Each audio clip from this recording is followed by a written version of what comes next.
Oh boy. How are you all doing? I know I'm exhausted. Haven't really been resting well. Been working and been taking care of myself and doing private work with clients and making products to fill orders.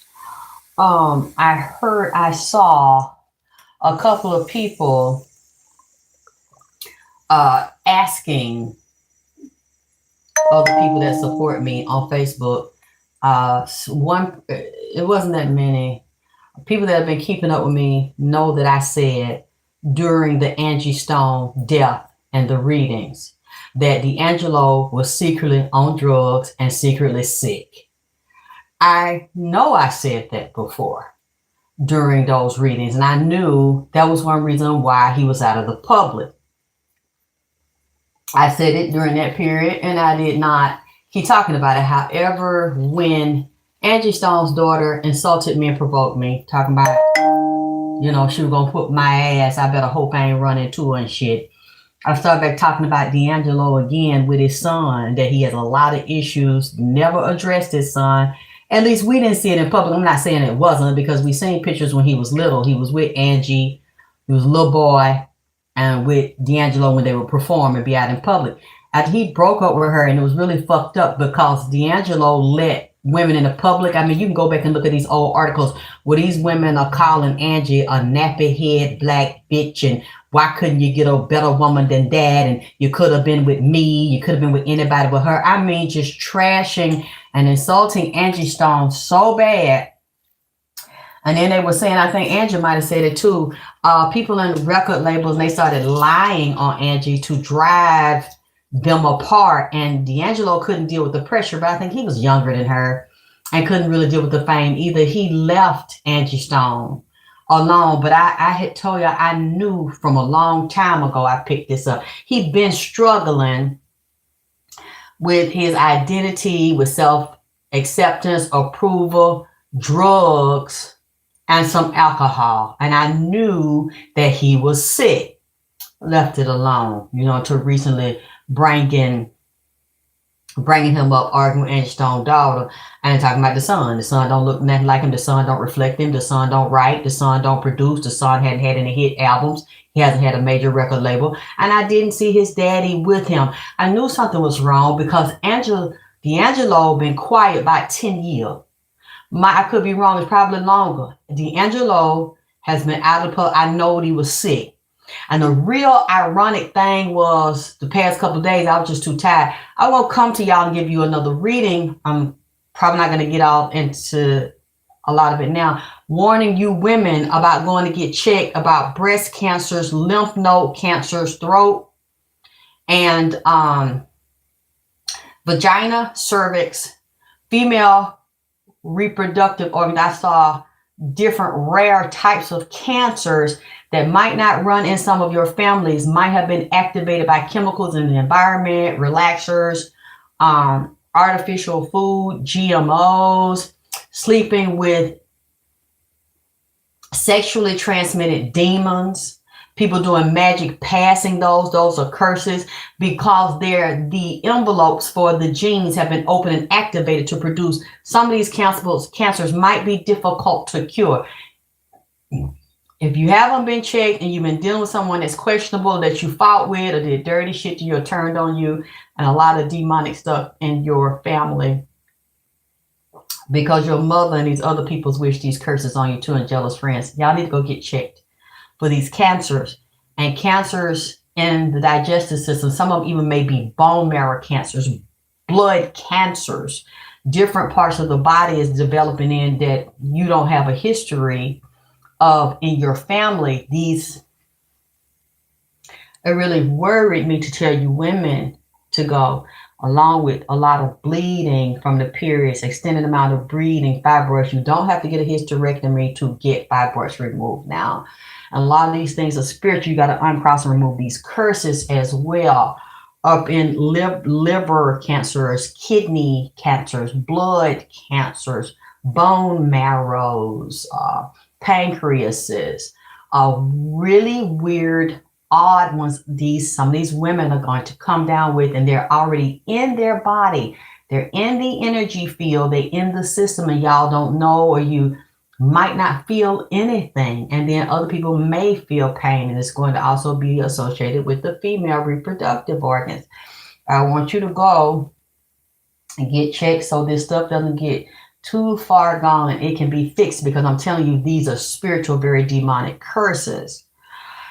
I'm not going to get into a full reading on D'Angelo. That's not fair to me, and it's so much information with this thing that I would really appreciate it if you donate. If you want me to take my time, my days, my nights, my energy to bring this to you, it's only fair that you support me in the work I do. I'm tired of doing this stuff for nothing. People don't want all the info but don't want to donate to me. This time I'm not going to do it, and I mean what I said. I'm sure other psychics will do it. You can listen to them. But the way they come to me, and I'm already tired, and like I said, go listen to some of my readings on Angie Stone. I said that D'Angelo was a junkie on the low, had struggled with it for years, and was sick on the low and wasn't telling nobody. So to hear this today, if he died today, because I'm not really sure, that's what they're saying. I'm not really sure, because he's telling me the time is not correct. It might not have been today. It might have been the past couple of days, could have been last night, like over in the morning. They're not really telling you, and I'm seeing he was murdered. Someone else was involved, and a woman was involved in this. I don't know if he was married to a woman, or called herself, or she lashed herself onto him. There's two women involved. One is a Queen of Wands, would be Sagittarius. I know it with Angie, but that's not what she wanted. He felt bad. He missed her. That tells you they had a connection. When people die that closely together, they've been lovers and they've had children. One is pulling on and missing the other, but he wasn't bold like Angie to be with her and not give a fuck what nobody's saying. Then it affected his record contracts. The stuff he's saying in here, he's extremely angry and he's cursing, and it's so much. I'm not going to sit here knowing I'm already tired, doing my own shit, doing my own work over here. I'm not going to sit here and telepathically get this information and draw out things he's saying, and y'all don't offer nothing. I've made up my mind. I'm not. Because this is going to be several parts, and this is very intense. He's with Nipsey. He's with Angie. He's with a couple of other people. One looks like an older female. One is at a grandmother, aunt, someone very close to him. There are a lot of secrets in this thing. He didn't tell. Other people involved didn't tell. Somebody, male and female, and all of one lover. And I wonder, does he have children by other people or one child? This was murder, and this was based up on music agreements and insurance contracts. He sold his soul. And it's a lot of dirty, treacherous shit. That's why they're keeping this so quiet. That's why he wasn't allowed to speak. And I don't believe that pancreas cancer, it will take you out, but some people survive. I know my mother had it, and she's the devil and does dope and all that shit. And this bitch went through chemo and all that, and she's still alive. Some people do, if they know what to do, they take care of themselves. They get the treatments, but it's very difficult. A lot of people don't make it through pancreatic cancer. I think they're saying what he has. I'm telling you, he had something else. He had another virus. Cancer is also like a virus, like HIV, like AIDS. Cancer is a virus. And I'm seeing this moved from one place to another. He was sick with something else. Somebody could have been poisoning him that he trusted. That was also a so-called wife or so-called lover or business partner. There's a lot of shit in this that we don't know because they kept it hidden. But now Angie knows, he knows, Nipsey sees it and knows. It's a lot going on here. Hopefully someone will speak, or I don't know if they got him gagged with contracts. It's something, a lot of messy shit we don't know. This man was allowed to suffer and might have been given this stuff because of the way he moved and because of the way he compromised himself and compromised Angie. But in some of it, he was threatened. He had to make an agreement to stay away from Angie. There's a lot with this. They're here. They're in Atlanta. He's also somewhere else. I'm seeing several pieces of him. This is really bad. This has been like this for about 10 years now. He was already given the illness before it developed in his vices and addictions, pill and alcohol, whatever else he tried. Because like he tried several things. They were poisoned. He was set up and he's mad as hell. He's willing to tell me it all. It's just too much on me, especially for nothing. A lot of you all are very thoughtless and very selfish. You just want what you want, and I made up my mind I'm going to be just like you all are.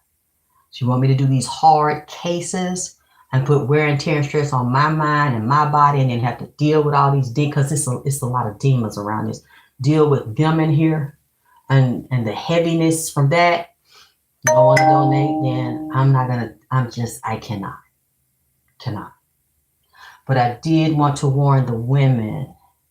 Did you all also see another body they done drug up out the bayou out there in Texas past couple of days? 16 bodies, and these people just happen to fall and jump. This is a serial killer. It's more than one serial killer, like I told y'all, working in a team. These police either think we stupid or they just don't want to fucking admit it. They got the FBI in it on the low, because these are serial killers. I'm seeing these people. I'm talking to the people. I'm talking to some serial killers. I'm talking to some people that were murdered.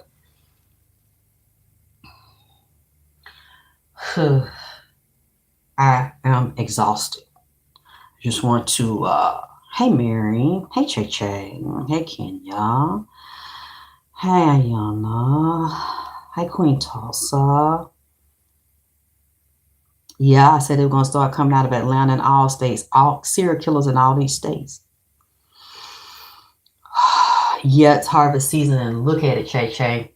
This is the number 9 year, 2025, endings and beginnings. We in the year of the snake. We in the year of the double-headed snake. We in the year of the wood snake. Things end and begin and move out. Him and Angie Stone moved out within months of each other. That meant this was meant to be this way, and they were soulmates. I'm getting cold. It's cold in here, and I had the heat on. It's cold. All of a sudden, my legs and my body inside my bedroom got cold, and I wasn't cold. When I started, there's something, they both were taken out. Even though he obeyed them and cut Angie off and hurt her, he still took other private oaths, sexual addictions, drug addictions, alcohol addictions, depression addictions, not knowing who he is, not being a man enough to stand in his power and being bold and confident. He was afraid to go up against that industry. He was afraid to be with Angie because he wasn't as secure and financially stable as Angie, because they got him through his vices. Very weak and had childhood issues. Now he's here talking, he's saying something about that Angie Stone's daughter, Parakeet. So that means they must have known someone in common, or somebody that knew Angie and her family or her management team was secretly connected to the ANGELO and took them both together, took them both out together. But with a dirty ass family undercover making agreements and selling Angie out. That's as far as I'm going to go with this. All these people have been sending it to me all day. It's so sad. He was only 51 years old. But this man told me he was dead about 10 years ago. And really started getting deader and deader. And the 5 years ago, as it gets close to the 9 year. The number 9. So that'll be in the past 9 years. So that's 2024. He was already dead. See, think about it. We don't know nothing. This man been sick all the time. We don't know nothing. Because he been held in there. Different parts of him was already goddamn dead because of the contracts he signed. Him being weak, insecure, conflicted, soulless soul. And then you see all of his music and shit was locked up and put on hold. Just look at it. Tell me when the last time he made an album. Tell me when it was real big and popular. Oh, he did, Bobby? When you seen him? I ain't seen a picture in a while. What year sent it to me, baby? What year you seen D'Angelo picture? Cause I seen it. He said in his face and stuff, he might have been physically walking. He said he was already dead. I'm hearing 5 years. I'm hearing he might have got sick 10 years ago, but he was shot up with something. So I don't know if he was experimenting with shooting drug as well as sniffing and drinking and popping pills. They had him out. He was out there bad. That's what I'm saying. He was out there bad. And there was people inside. They had contracts to do it to him and contracts to do it to Angie. Now the children, like I had told y'all earlier, this is finna be a goddamn mess because they're not equipped to handle this industry. And I know the son want a contract real bad. I don't know if the daughter, she can sing. I don't know. I think she might want to be in the industry too. And you will see on some shows, Angie will have her daughter up there singing. And then the son want to be a rapper and a producer. So now they got them where they want them. Because they all been using their mama and feeding on their mama and disrespecting their mama and dogging their mama out, and she let them because, sometimes Sagittarius could just be loving like that. Who they love hard and they spoil. Especially when they knew those two really couldn't take care of themselves that well. That was kind of her fault. She just wanted them to be treated the way she wasn't. So I would see the way her son would talk to her sometime when she filmed him in that car. He was a little slick at the mouth and disrespectful, but clearly depended on his mother some way because unless he got other jobs that I don't know about, he made money on his own, but I knew it wasn't in the industry. And the dad wasn't really fucking with him like that. And then we see what the daughter did when she called the police on Angie because Angie fought her ass back. And you know what? If her and her daughter fought that time, we don't know how many other times they got down fought and her daughter lift her hand up on her mama. Sometimes people can take you weak because you're kind. And they probably got to fighting several times. And I guess Angie must have dug and it got hot in there. That fire sign, the Angie dug too deep in her asshole and she want to call 911 and lock it. Y'all can go back and look at it. It was all over the news. Locked her own mama up. Told everybody to see her teeth and broke her teeth. And then you can see Angie Stone interview with Steve Harvey. Angie said she didn't do that. Said she had weak teeth and the teeth broke off by a guy. She didn't hit that motherfucker in the mouth. She should have. So, them two, they're not going to do too well trying to negotiate and do business without an attorney. And then I'm sure they're going to appoint an industry one to get them to sign some shit and leave loopholes and the devil in the detail. Because all they want is some money and recognition. They want to be like their mama, but you're not built like your mama. This is now ain't that some shit? Both of your physical parents. Well, that's not Angie's daughter daddy. D'Angelo is the son daddy. Correct me if I'm wrong. Her daughter, Diamond, I don't think D'Angelo's her dad. They got two different men.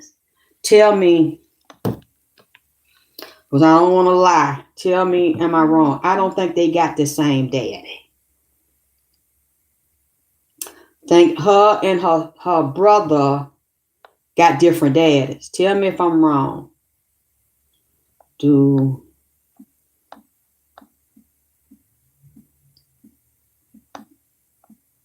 Daughter and son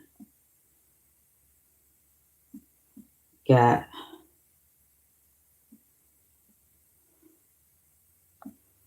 this is tiring to me, baby, because he over here cussing like a motherfucker. Same daddy. Can y'all tell me? Okay, thank you, baby. I didn't think so. And they don't look alike either. I knew when I seen TMZ got it. I knew it. I felt it anyway because I said he was sick and he was on drugs on the knee. They kept him drugged up and isolated. This so dirty what I seen they did to this man. They did the same because he was too weak and he was real young. I got the email, baby, Bobby, but I don't see the picture, sweetheart. They see, Angie wasn't like that. Angie gonna fight tooth and nail. You gonna have to kill Angie, baby. And you kind of got that idea when she talked. Her Angie ain't finna. Angie ain't no bitch. Angie ain't no punk. You wasn't gonna threaten her and I'm gonna take your shit and I'm gonna do this. And like she said, they had been doing it to her for years. She couldn't really do nothing about the shit. Then she got a legal crew and we know how that went. And she was letting people know, I'm finna go in on y'all. Y'all not gonna keep on stealing from me. Well, she said that in December. A few months later, her ass crushed down now. They done killed her ass in the van and rolled over when she got out the goddamn van. That's when she heard her come down here and told me. But I didn't know she was living right here. So I don't, like I said, I don't know how they goddamn ass be finding their way over here. She came over here with that goddamn parakeet or that damn cockatoo. And started down telling she said they did it to me and Mitchell Clyde. And started, I said, what? I'm trying to take a bath. I think I did the first live in the bathtub because Angie came in and I knew then she wasn't going for it. She was like, I'm tired and y'all gonna stop playing with me and y'all gonna give me all my money back. And they knew that her ass meant it. Even though she was dealing, they said she had diabetes. I didn't know she was on dialysis. I didn't know they almost killed her ass in the hospital. You know, I know how that shit feel. I guess that's why she came over here. Then we both Sagittarius. We've been through a lot of shit and she's some of the same shit. She started, I said, Angie, what? She said, yeah. And I wasn't going for that shit. And she had dug her heels in. Next thing you know, they done knocked her out of her body. I just seen it right here. Angelo told me they've been torturing and murdered him. They've been had him jammed up, like locked up, like isolated, fucking him up. And then too, he opened himself up to it because Angelo was on that shit. Now, he might have got off for it because he was too goddamn sick. It looked like something was put in his drug. He said they was over there and a bitch was over there. One of them might have been his sex partner and came in on him like that from the industry. He getting high with her. The shit had poison, some kind of virus. Shit, I died. So her ex-husband was rotten to see. Yeah, she had the baby by somebody else. Thank you, Queen Tusk, because somebody's going to try to say, well, did she say that? Yeah, bitch, I said it. The people that love me and support me and like to have my back and go study and get research on for stuff for me. All of y'all knew I said. I mean, all I got to do is go watch the Angie Stone readings. Why would I sit up in the public with people I don't know and just tell lies? I didn't get back into the point, said I know he was dying, but I told y'all he was real sick.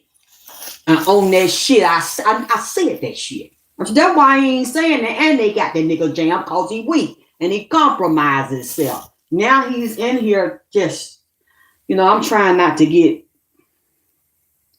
emotional myself because he getting me amped and I'm agitated because he's so angry. He just cussing.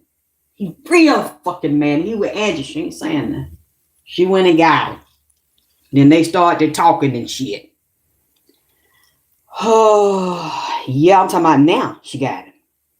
Thank you, has. Because I'm sick of people want to do that. You don't want to watch. You don't want to support. You don't want to donate. But you got these hating motherfuckers want to sit on the side.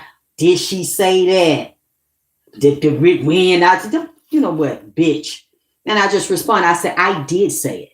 I said he had a drug problem and he was real sick. I said that shit. And then the person got bagged down and got other people said she sure did say it. And when other people been watching the show and they heard, they said she did say it. And the Andrew Stone read he was sick and on that shit.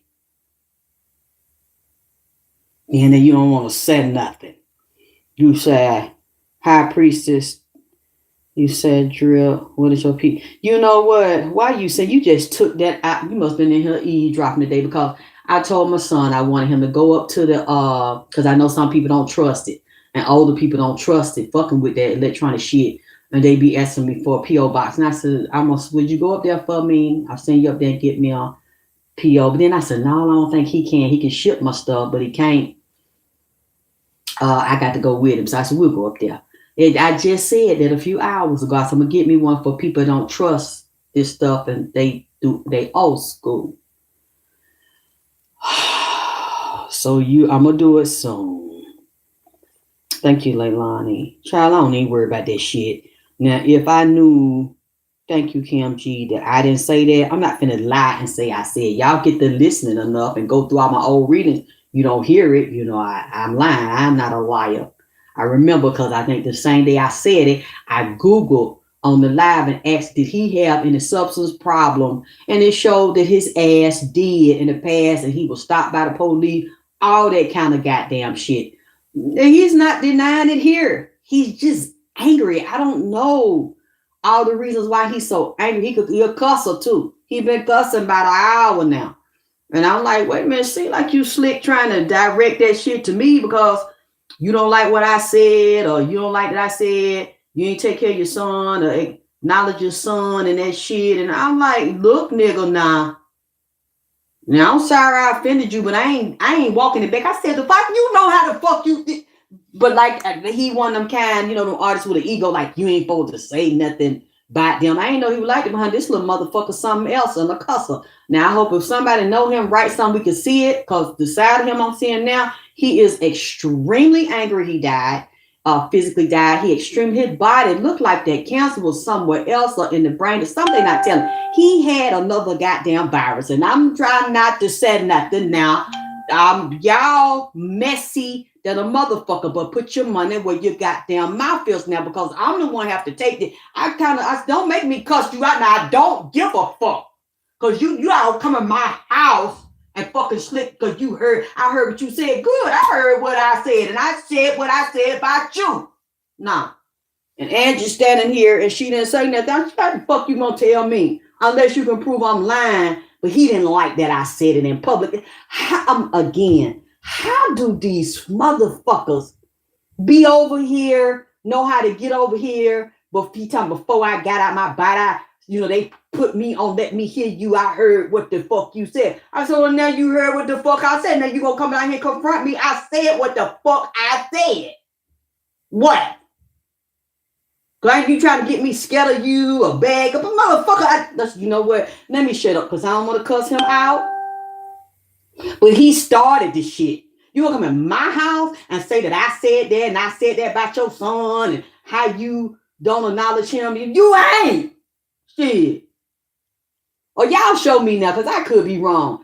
I knew when he was little, but since he done got big and fat and black and shaped up like the hamburger lot down there in Ronald McDonald playground they used to have down there, if y'all could show me a picture since he done got like that, about 450 pounds, swole up with real black with them damn red dreadlocks. If y'all can show me that he on a picture with him looking like that, not when he was cute and he was fat all his life, but he was cute and fat. Now this fucker just out of goddamn control. So if y'all can show me that I'm lying and you seen him with his daddy since he done got big and juicy like that, fat, round ass jiggling, stomach jiggling and shit, like an old ass diabetic black bitch that sit in church at the choir, one of them ushers in there. Shoe ran over and shit. And if y'all can prove that I'm lying, show me a pic. Okay. One lady, lucky lady, I'm not lying. What he call himself, y'all? Just type in ANGELO son on YouTube and Google if you think that I would just fuck with somebody and lie and say that somebody built up like that and real greasy like that, and it's some kind of funny name he called himself. But you can just type it in. I wouldn't just sit there and say nothing like that about nobody and be lying. Which I think you should cook that macaroni and fry some fish.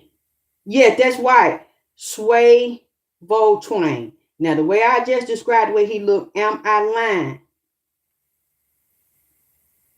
No, I said it before then. What they talking about? Big Swazo. You see, they even put big in it. They put the word big in the front of the title. And leave with Biggie Small, there was a big clean nigga.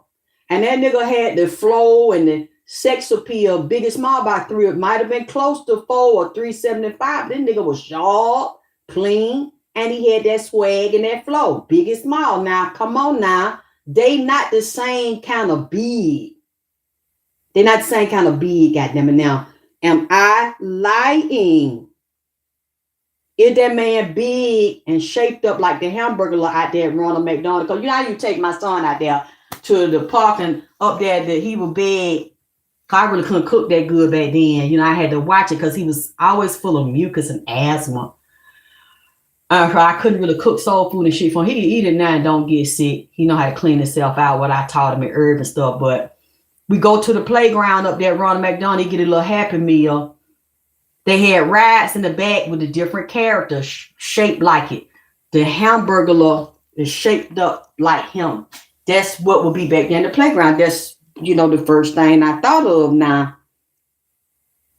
Now, y'all done seen him too. Don't act like y'all ain't seen that man now. He was up there on that popular show, that white man that always interviewed famous people. Thank you, Kim. See, that's what I'm talking about. They want me getting information, but don't want to support me. I can't keep doing it, but y'all support everybody else. Yeah, he was on Vlad TV. I'm not the only one that's seen that shit. Why y'all act like I adjust my eyes just to open them and see that shit, and didn't nobody see that shit but me, and I'm lying? He want to come in here and see, I ain't say nothing at first. Because about an hour or so ago, y'all started telling me 2 hours ago, I ain't say that. He gonna look at me and say, so come in my room and talking slick. I said, I ain't gonna say nothing to D'Angelo. I know I probably didn't hear that right. You know, he just died, so he upset. But then the nigga start like direct. You know, first he was just talking in the air, like accusing somebody. But then he start like indirect. Then this motherfucker got direct and looking at me, yeah. And I heard what the fuck you said. So I said, did you slick call me a bitch? Now, see, that really now, I will get out of my body and whoop your ass. You know, you got an attitude, but who gives a fuck? You think you're going to come to my house and disrespect me and talk to me? The fuck is wrong with you? So I stopped. I said, what the fuck? Did you, I think I seen you, did you say it like, bitch, like you said it loud, then you went low with it when I looked at you, let you know I want to scare your motherfucker, man. Like, don't say it, but it was with out. You know, what did I hear you say? Bitch. Wait a minute, sound like it was deflated. Nigga, don't deflate it when you're talking to me. Because I'll put your motherfucking ass out here now. I'm trying to look over, but you keep bit. Like now you want to say it between your teeth. And like, say, it ain't my motherfucking fault because you did what the fuck you did. You wasn't with that boy. Everybody said you went with that goddamn boy. With your weak motherfucking undercover. I said, you know what? D'Angelo, don't come in here with that. Now, I don't know if you went to other readers and psychics and medium and did this, but seemed like you chest blowed up, air in his chest and shit. Flexing his titties going back and forth, but it was kind of lit up there, though, like he done been, done fell off. Look a little throwed off. I said, you gonna come in here halfway sick with one of your shoes laced up. One of them, like they both on, but like it's leaning, or you couldn't even bend over and lace it up. And you gonna call me a bitch and talk about what you said and what you said I didn't do out with about my son. I said, and I'm looking at your motherfucking ass and I'm still saying that shit. What I'm supposed to bitch up of my chest supposed to cave in. I said, Angelo, get your ass out. Because see, you're gonna make me wear wow, like you gonna try to come in here and take that shit out on me. And I look Angela and say, she's like, I ain't gonna, like she was kind of patting his hand, like calm it down. Yeah, because you must not know that I'm just like her. I'm gonna say it, Now I don't want to get out of my body. I want to make sure I can get back in dirty as you is. You mad at the world now, but you ain't mad at who was in that part. Then that's why after that he calmed it down. I said, you better talk to me with your inside boy. Cause I know you ain't got no attitude. And like you trying to, like you'll start off strong. Then let's see get bitch. Like you don't talk up on your teeth and tongue. Did you that turned around? Did you stand in my front door? Did you just call me a bitch? Cause you the one that bitch for what I pussy got. Then I'm supposed to ease up and bitch up. And I'm sorry. I'm not sorry. I don't like that you upset because I don't know if you're gonna tell me what we want to know. But you being disrespectful. Well, you disrespect you, Angelo. Now I didn't know you were that type of person. Cause you don't like that I clock your teeth. You know what I'm saying? But it is, yeah, he better use the inside voice. And as he started talking about like he was growling with ain't nobody else in here but me. At least ain't no females in here. bitch. First he said, bitch. I said, did you just call me a bitch? What you said, and I heard it all before I died, physically died. They had turned it on. I heard you in the reading and what you said. Yeah, you back. Say it again. Cause like he was growling down in his ass, like in his stomach. Like it was mad. But then, bitch. Then gonna ease it low. So I still heard you. Call me that one more time. And I looked at Angie. She put her head down like she was grabbing the hand. I ain't in it. But she started squeezing it, like ball her fist up around his hand, like squeezing it. Just started squeezing. Yeah, you better squeeze something before I do it. Because I don't want to dump on nobody dead. I said, now, whoo, child, I ain't want to tell y'all. Me and him went through that. He came in here ready to cuss me out. And I said, wow, all people you mad at me. See, that's y'all, that would be going on for real. How you think Diamond found me? Because people listen to this shit. I'd be surprised they know these celebrities. They probably gonna tell Tyrese and them 4 damn dogs next what the fuck I said about them. Next thing I know, I get an email or somebody in the comments. They did that to me with what it name, feel some type of way. Got mad about what I said about him. Came over here and you said that about his baby mama. She let him lay on the sofa. Dead, you fucking his brother. I said that shit, goddammit. I said, you're going to find out. And he was on that shit. He told me and they were giving it to him. And the brothers was giving it to him and jealous of him so he could travel and pay the bill. They was living off a rich home in corn. Remember, I said that shit about him. They went over there and found his baby mama. He was cool. I came down. He was on the sofa. He said she a goddamn lie. I fell out last night. So he was in there and throwed up in his mouth and food. They had to dig food out of his mouth. And he was on that lean and them pills and alcohol. I said, boy, what I said, they went and found his relatives and said it. And then y'all see what happened. When they played the footage back with the police, they had their body cam on. The police was at his front entrance. They dead open the gate. Go back and look at it. Listen to my reading, and then I said it the week or so before they released the tape. They didn't release tape when they out. The daddy looked back. He said, y'all follow me. And then the daddy stopped and started crying. Oh, y'all get in now. He was on that lean and he was on no pill. They said, Alexyss, would you please open this video? It said what I said, what he said in my house when he was here with Nip. Yes, and what I said was true, and he was on pill. And said that he didn't admit it the night before. He got high when he got there and somebody came and brought him some. Both had trusted. He fell out down there, coming down them steps down there by that kitchen.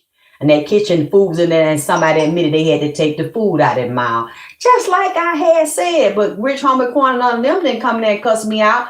He came in here like he ready to whoop my ass and confront me. And you said that. I said, yeah. And I still stick. I said, D'Angelo, get out my house.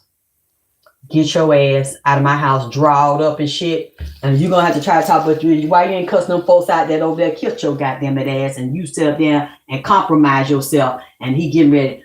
Then she growling. And then Angie sit up there and put her both her hand around that one hand. Like couple around like a fist and start just gripping. When he called herself getting ready to cuss me again, she gripped his hand. She had it low, put her hand down low and grip his hand out like I ain't see it. And she was like, don't disrespect her. Don't do that because you over here. So I don't know if Angie asked him to come over here. I seen Nip with him. Oh, but baby, when he walked in here, he already was loaded, honey. He was ready to let me have it, baby. I said, D'Angelo. I turned my back. He was saying it behind my back, standing at my front door, at my bedroom door. I listened. He thought, yeah, bitching what you. I took a breath. I turned around. I looked at him. I said, D'Angelo, get the fuck out of my house. You got one more time. You think I'm finna sit here, or you think you're gonna intimidate me?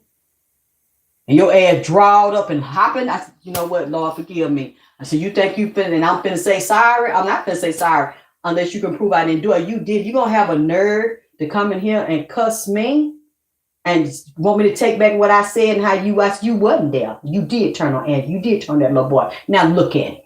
a damn mess because you was a coward and weak and you don't compromise yourself, sold your soul and signed them contract that we don't fucking know about. Call me a bitch again.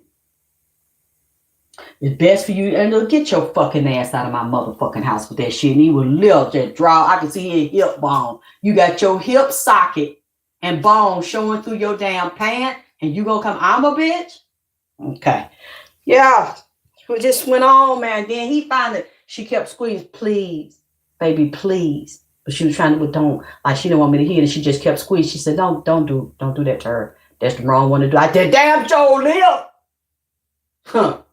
He didn't leave. He still here now. He still cussing, but he talking about the other shit. He ain't cussing me no goddamn it more.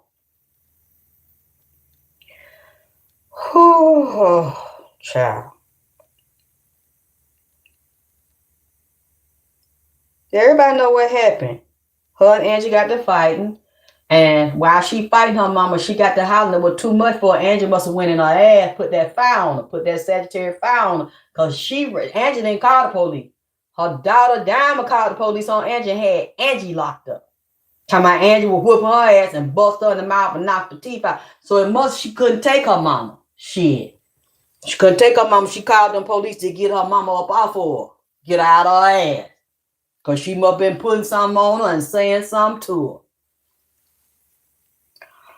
Oh, you say yes, he one of them men who don't like to listen to a woman. Oh, really? See, I ain't know he was like that. And he came here like he ready to fight me, want to whoop my ass. You said this and you said that. And I heard it before I died. They had pulled the computer up or pulled the phone up. Here she go. This is what she's saying because he don't like no woman to say nothing about him or nobody to say nothing bad about him in public. And I turned my back and he did it when I turned my back on him. And I said, I ain't say nothing. I said, you know what? I understand he angry, mad. But then I said, wait a minute. I ain't kill him. I ain't doing nothing about it. Now he directing this to me.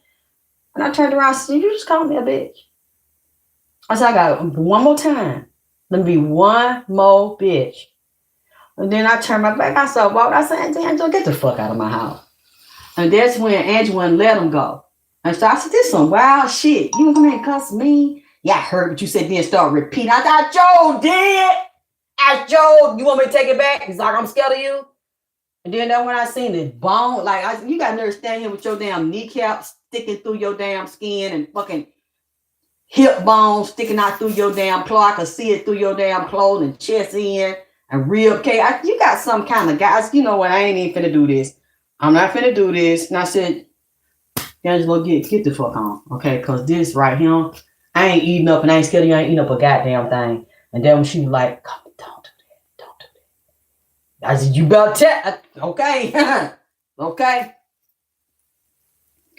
Well, I'm finna go. Child, this shit, yeah, the way he is, got a little temper, and you don't say you said that in public. You told everybody. I said, you told everybody because you really didn't do that. You did your child like that. Shit. And I was like, get the fuck out. Motherfucker, I ain't never cussed nobody physically dead out by cussing because he came, yeah, you bitch. I said it hard too. That growl. What the fuck did you just say that to me? So I'm trying, I'm like, I ain't gonna even say that because I see how you looking and balls sticking out shit. I'm been just, but then he kept us, you know what? Get the fuck. I ain't doing nothing for you. And then she grabbed, shh, don't. They were talking telepathic. She didn't want me to know. You know, don't. And just squeezing his hand. He for a few minutes, he finally calmed down. He calmed down. He's still on him. Ooh, child. Child, the eye was the face and shit. He kind of reminded me of Michael Jackson Thriller, to be honest with you. They having a demon fest right now because he was under demonic possession. They taking his flesh off his bones right now because he has to pay. He has to give his soul. He has to render what's to Caesar. He have to render unto Satan what Satan because he weak. He was weak and sold himself out. He's all chopped up and shit. I mean, this here there's somebody. Of course, we know he couldn't take care of himself. I don't know where they had him at. They had it undisclosed to the public. You see that? See that already tell me something wrong. And you were an inside hit. There was an injury hit. And this is somebody connected to Angie and Clyde. Now, because that parakeet, either that cockatoo, that like when I was telling him to get out, when Angie hair was standing all the way up on top of her head. And then my son said, Mom, that's not a parakeet, that's a cockatoo. I think they be talking to and everybody being it. The cockatoo is over him. Now, he know. I'm just trying to figure out how the fuck they get connected as somebody in common that jammed both of them. Angelo was sick first, like much sicker. And Angie knew, she had to know. She just, didn't tell us. But you couldn't get him out of it because he done signed his rights and shit. He done sold his soul, made these agreements. I don't remember the German Shepherd at this time. Like I just told y'all. I'm not getting into all this because he came here and cussed me. And then at the same time, ain't nobody donate. So if enough people donate, not one or two here, because some of y'all are so sweet, they'll try to donate enough for everybody. Now, if I don't get enough of them for everybody, I'm not running him down. I'm not going in on him just like he gonna come in here and try to go in like I'm supposed to start shaking it. I'm sorry, Daniel. I'm not taking shit back. I'm not taking. And I turned around. So what the fuck did you just? I turned around, looked. I turned my. Get the fuck. And I turned my back on him and walked in my room. Started walking away. And he said it again. He was growling with it. I turned around. I said, "Did you just call me a bitch?" Now you don't call me several bitches. I got one more bitch. One more bitch. The only reason I didn't do it because of Angie. And after that, she said, "No, baby. No, baby, don't." And just was squeezing her hand with both of her hands wrapped around one hand. That's when he got quiet.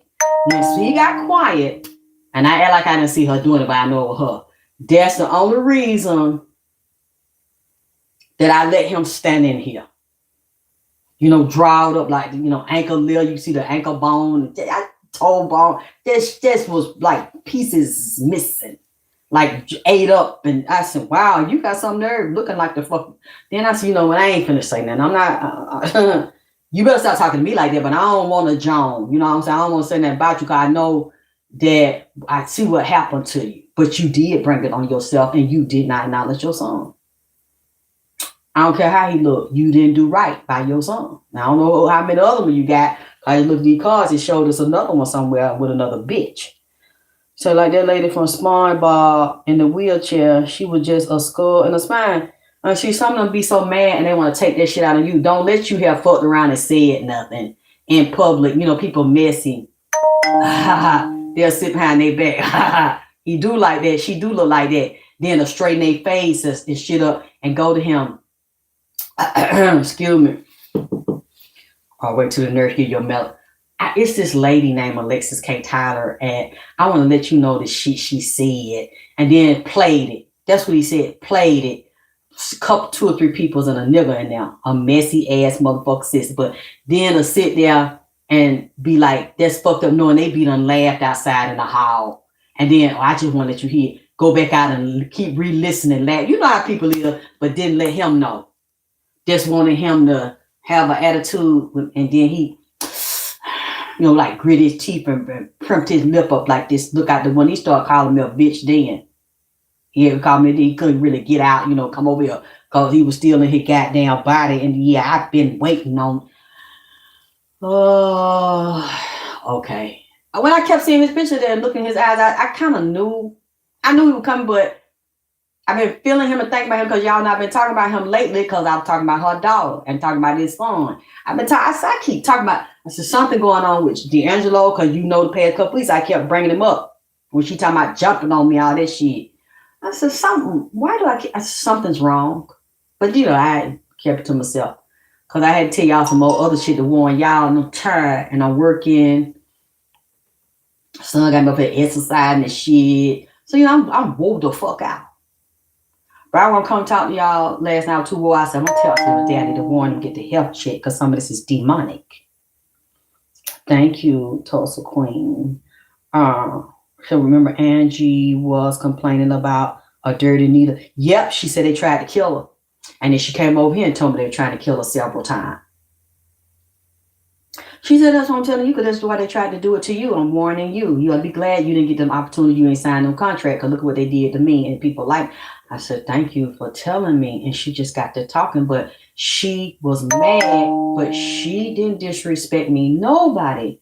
Maybe one or two. I just got to remember. Overall, all the people I've done, I couldn't believe. He's very feminine, you know. And Angie's more masculine and strong. She's in her provider role because she didn't have a husband to back her up. He more in his feminine. So she's, you know, very strong. She's more masculine than him. She had to calm him down. She was like, look, don't do that. Don't do that. Don't disrespect her because she can help you. I'm just like, you want me to apologize? And then he said, I said, I'm not. I'm fucking not. You can get the fuck on. I'm not. Now that you came, I mean, that's about the first word he said to me. Maybe the first turd looked at me and started growling, bitch. Start just calling me bitches and all.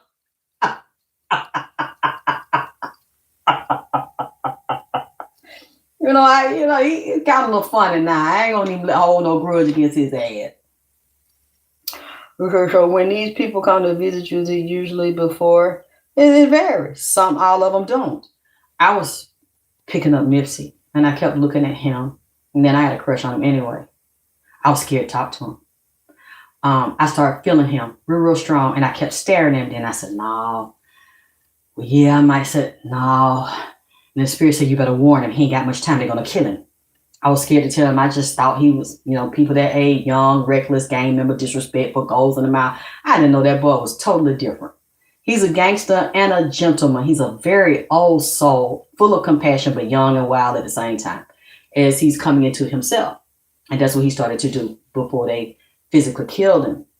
So I kept being led to watching.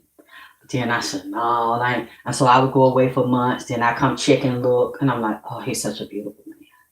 They said, Alexyss, he don't have much time. I started watching him in 2017, 2018. That's how long I watched him. I knew, but I thought he would get out in public, disrespect me, clown me, show bitch don't know what she talking about, all that. He did know. I found out he had been threatened by Big U and other ones. He did know. I just didn't know because I didn't know them. I was scared to try to say something. I found out everything the spirits were telling me. So yes, with him, yes. Ooh, not as strong. He's the only one that got so strong because I did it in and out watching him for years. I knew it was going to happen. He knew. I've done so many, I can't think. We know R. Kelly's not dead. Physically, anyway. I did his readings. The whole time he came to me, the demon came here. I think somebody paid me to do the readings. They want to see what they say. Then I end up finding out some of them were R. Kelly's lovers. They would leave Atlanta and go visit him because remember, he lived in Atlanta, had homes in here. So they started telling me the truth. And they're like, how the fuck do you know this? I said, the demons that are around him. He's Mason, had been to the occult. And some of them started saying, you know what? You're absolutely right. We know that, but everybody doesn't know that. Those spirits, you have to be gifted to know those things that only we know in the inside. And I talked to Jocelyn Savage's family. They said, we know somebody sent them the readings. You see how they do? They're going to find a way to get them to somebody in their family. They gave them to her. When they heard them, they said, oh, fuck, we got to talk to her. I started talking. They said, this is the house you were talking about. I said, it's in Atlanta? They said, yes, this is a house you said. It's a lake with like a waterfall, a fountain on it, and the house big, and it got a basement down there. They said, that's why. I said, oh, that's the house. They actually started helping me, giving me information, but we know, R. Kelly's physically alive. They still came to me and started telling me things about him. Y'all, this moment, I can't remember all the readings I've done. Y'all know I've done so many, but some of them, yes, King Von. I knew it was going to happen to King Von. Sometimes they do. They have strong guides. They have strong demons. Some of them have angels and demons like I do. They come down here and they started telling me, get ready. And they told me to get ready for Nipsey. Like I said, I can't remember all the readings I've done, so I can't, like off the top of my head, tell you who all came before or who their representatives came before them to say, hey, can we come here? You're going to get ready to hear about this person, that person. Then I might start saying, y'all seen such and such or well such and such at call. The spirit said something happened to them, or I've said, and then Miss Alexyss, guess what? I'm like, yeah, because they guys came down here. It's so loud, it's so strong like that, they will come while they still in the body. Because the lower self of them may not know. The 3D might know, but Nipsey knew because they discussed his threats. He got threats. And he started getting threatened by Big U. Just like if you look at that series I did, Cowboy, I knew Cowboy helped kill Nip. It was a part of it. I knew they killed him in the stove. They kept saying I was crazy. He wasn't killed in the stove. I said, yes, that's what he told me. I did Cowboy, I think part 1, part 2, might be the part 3. I sat back. I said, baby, what happened to you? Tell me what happened. That's when they told me Big U. They had been threatening him. They had been extorting him. They had been watching him. Big U ordered the hit. They called him over to the stove. I think his brother Black Sam said, don't go over to that stove without me and without your bodyguards. And Nips was like, you know, I ain't no bitch. I ain't never walked around the projects or nowhere else without no motherfucking bodyguard. He should have that day or just not a win. And then that other one that Lauren called Chocolate Bookie or something up under him, that bodyguard did not come over there to check on Nip, which I thought was strange. And they murdered him. Big U, one of the main one, gave the order. And I said, what? So I told it. And as you all can see now, Big U did do it. And he's in jail now for doing it to another young boy that was a football player playing under his son's team. His son got a big football scholarship. This other boy, I think, was headed for it, living with them. Big U killed that boy. The mama was looking for him, knew he was living at Big U house, and now we know Big U murdered that boy. It's, yeah. Thank you, Quintus. Well, I'm tired, y'all. Y'all let me know what y'all want. I see if y'all donate for this. Because a lot of people have not been donating lately. If you have, I thank you for y'all. But no, this is too much here. And he's still over here angry. He's not cussing me out, but he's angry. He cussing somebody. And one of them is a woman that was tied to his death. And he with Angie. So I'll just wait to see what y'all want to do. Want to say, hey, boss lady, you said, you absolutely said he just the one behind all this from the very beginning of you talking about. Yeah, because I believed I heard Nipsey say it. And nobody has proved me wrong yet. I love y'all. I'll talk to y'all soon. Welcome to this segment of AKT Celebrity Reads. I'm doing this on Angie Stone and D'Angelo. And if you want me to do more, then you have to support me in the work I do and donate. I keep asking people to donate so I can continue to do what I do. Y'all know this is my only job.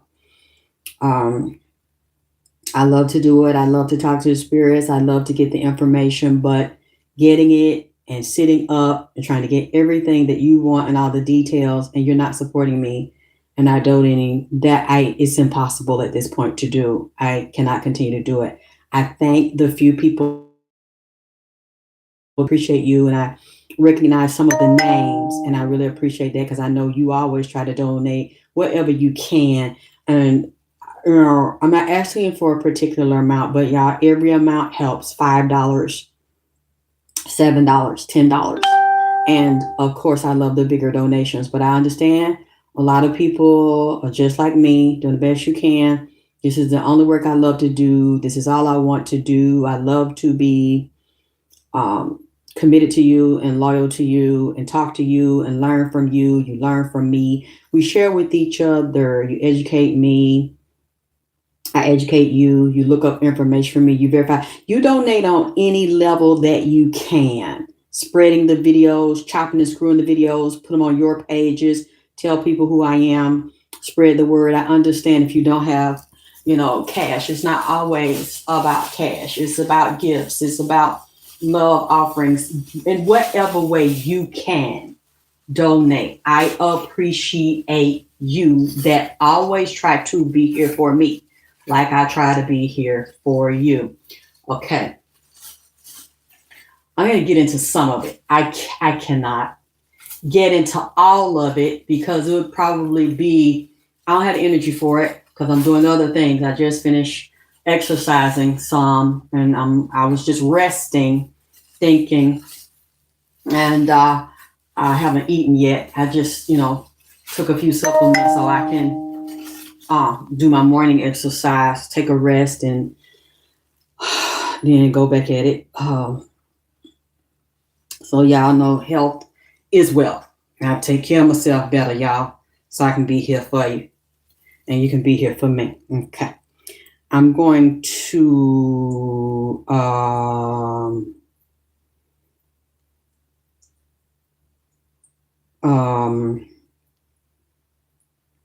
let me tell you. Yes, Grand Rising, Rich Rising, good morning, whatever language you like. Hey, y'all. I'm not gonna be, as y'all know, the ones that know me, I can't look at the chat right now because I have to channel. I've been, D'Angelo's still in this realm, but let me try to explain to you the way I see it. He's about a minimum of 3 people, 3 personalities. Like I said yesterday, he's been torn and split for a very long time, and his father is coming up. I see the year when he was 8 years old. And 8 is the infinity symbol. 8 is the number of fate and destiny. I don't know if D'Angelo was molested when he was little by somebody in the family, somebody in the house. And I wonder, does he have a sister? Any sisters, any brothers that might be by his father, but not by his mother?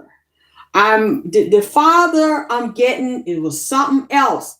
Some off the chain, either a secret alcoholic or like to slick drink sometimes, or might smoke or something. The daddy was sneaky. The daddy was twisted and conflicted in his mind. Like he had personality issues. He had maybe some substance issues. He might have had identity issues. Like he didn't know what he wanted, who he wanted, or how he wanted his life, or he knew, but he didn't have the courage to be himself. Like he fought between the devil and God, angels and demons. The daddy was conflicted in the head like D'Angelo. This is something about being a good person, so-called, by religious standards or your family standards or church. He fought with church. I'm seeing he was in the church when he was little, and he had a family. D'Angelo's families was putting pressure on him or pressure on everybody. I don't know. Y'all can tell me if I'm wrong. Pressure to go the same way, and he hated it. And this is something about religion, not being spiritual and then him follow his own path. It was about following the family line or blood line. I'm hearing the Masonic line, Satanic line, Eastern Star line, preacher line,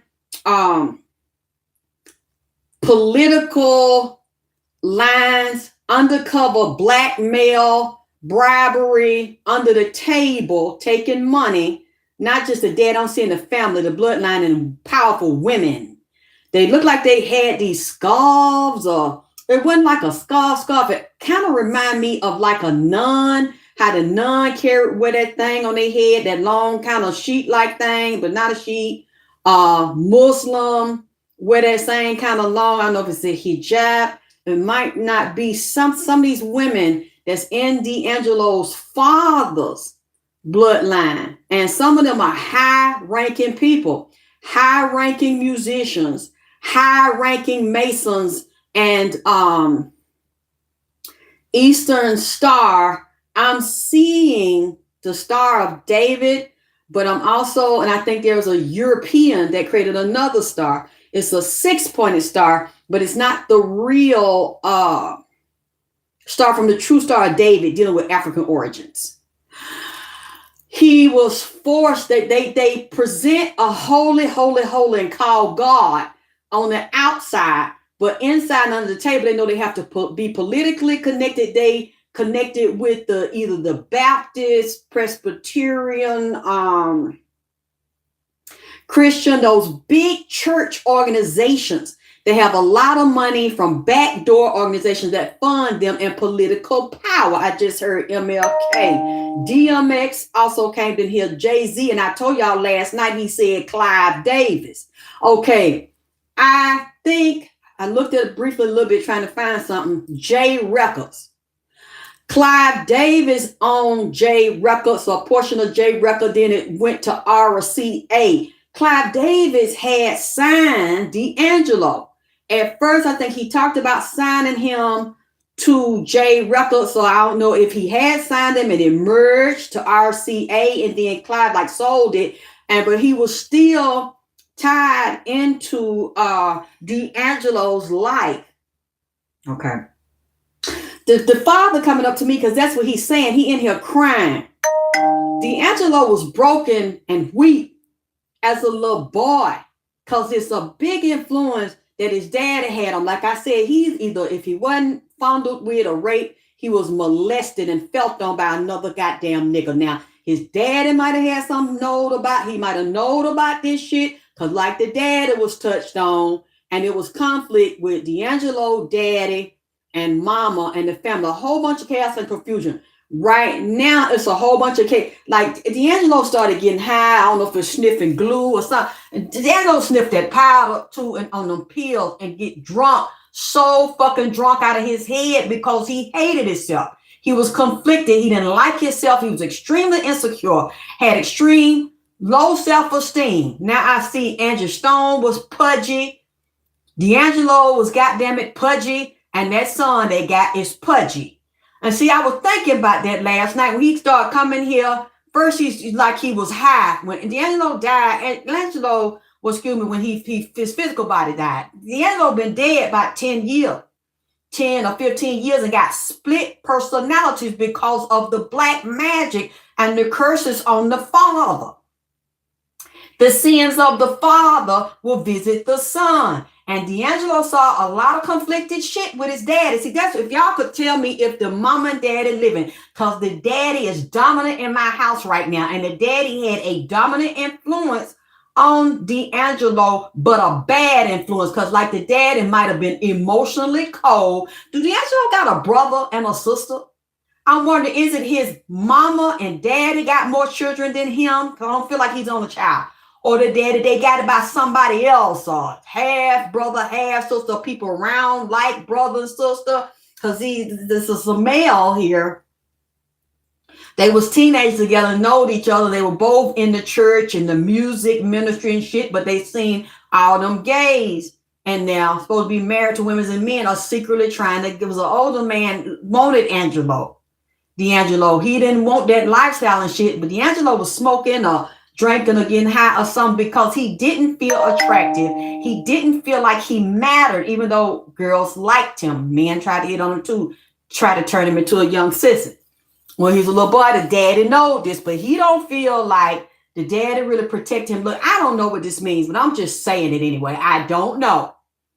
You know, this is just a spiritual reading. If y'all can find any evidence, if I'm right or wrong, please let me know. But the daddy, something was mental wrong with the daddy. The daddy was a paranoid, schizophrenic, and the daddy thought people was out to get him, or the police or feds or somebody watching him, or it's something mental off.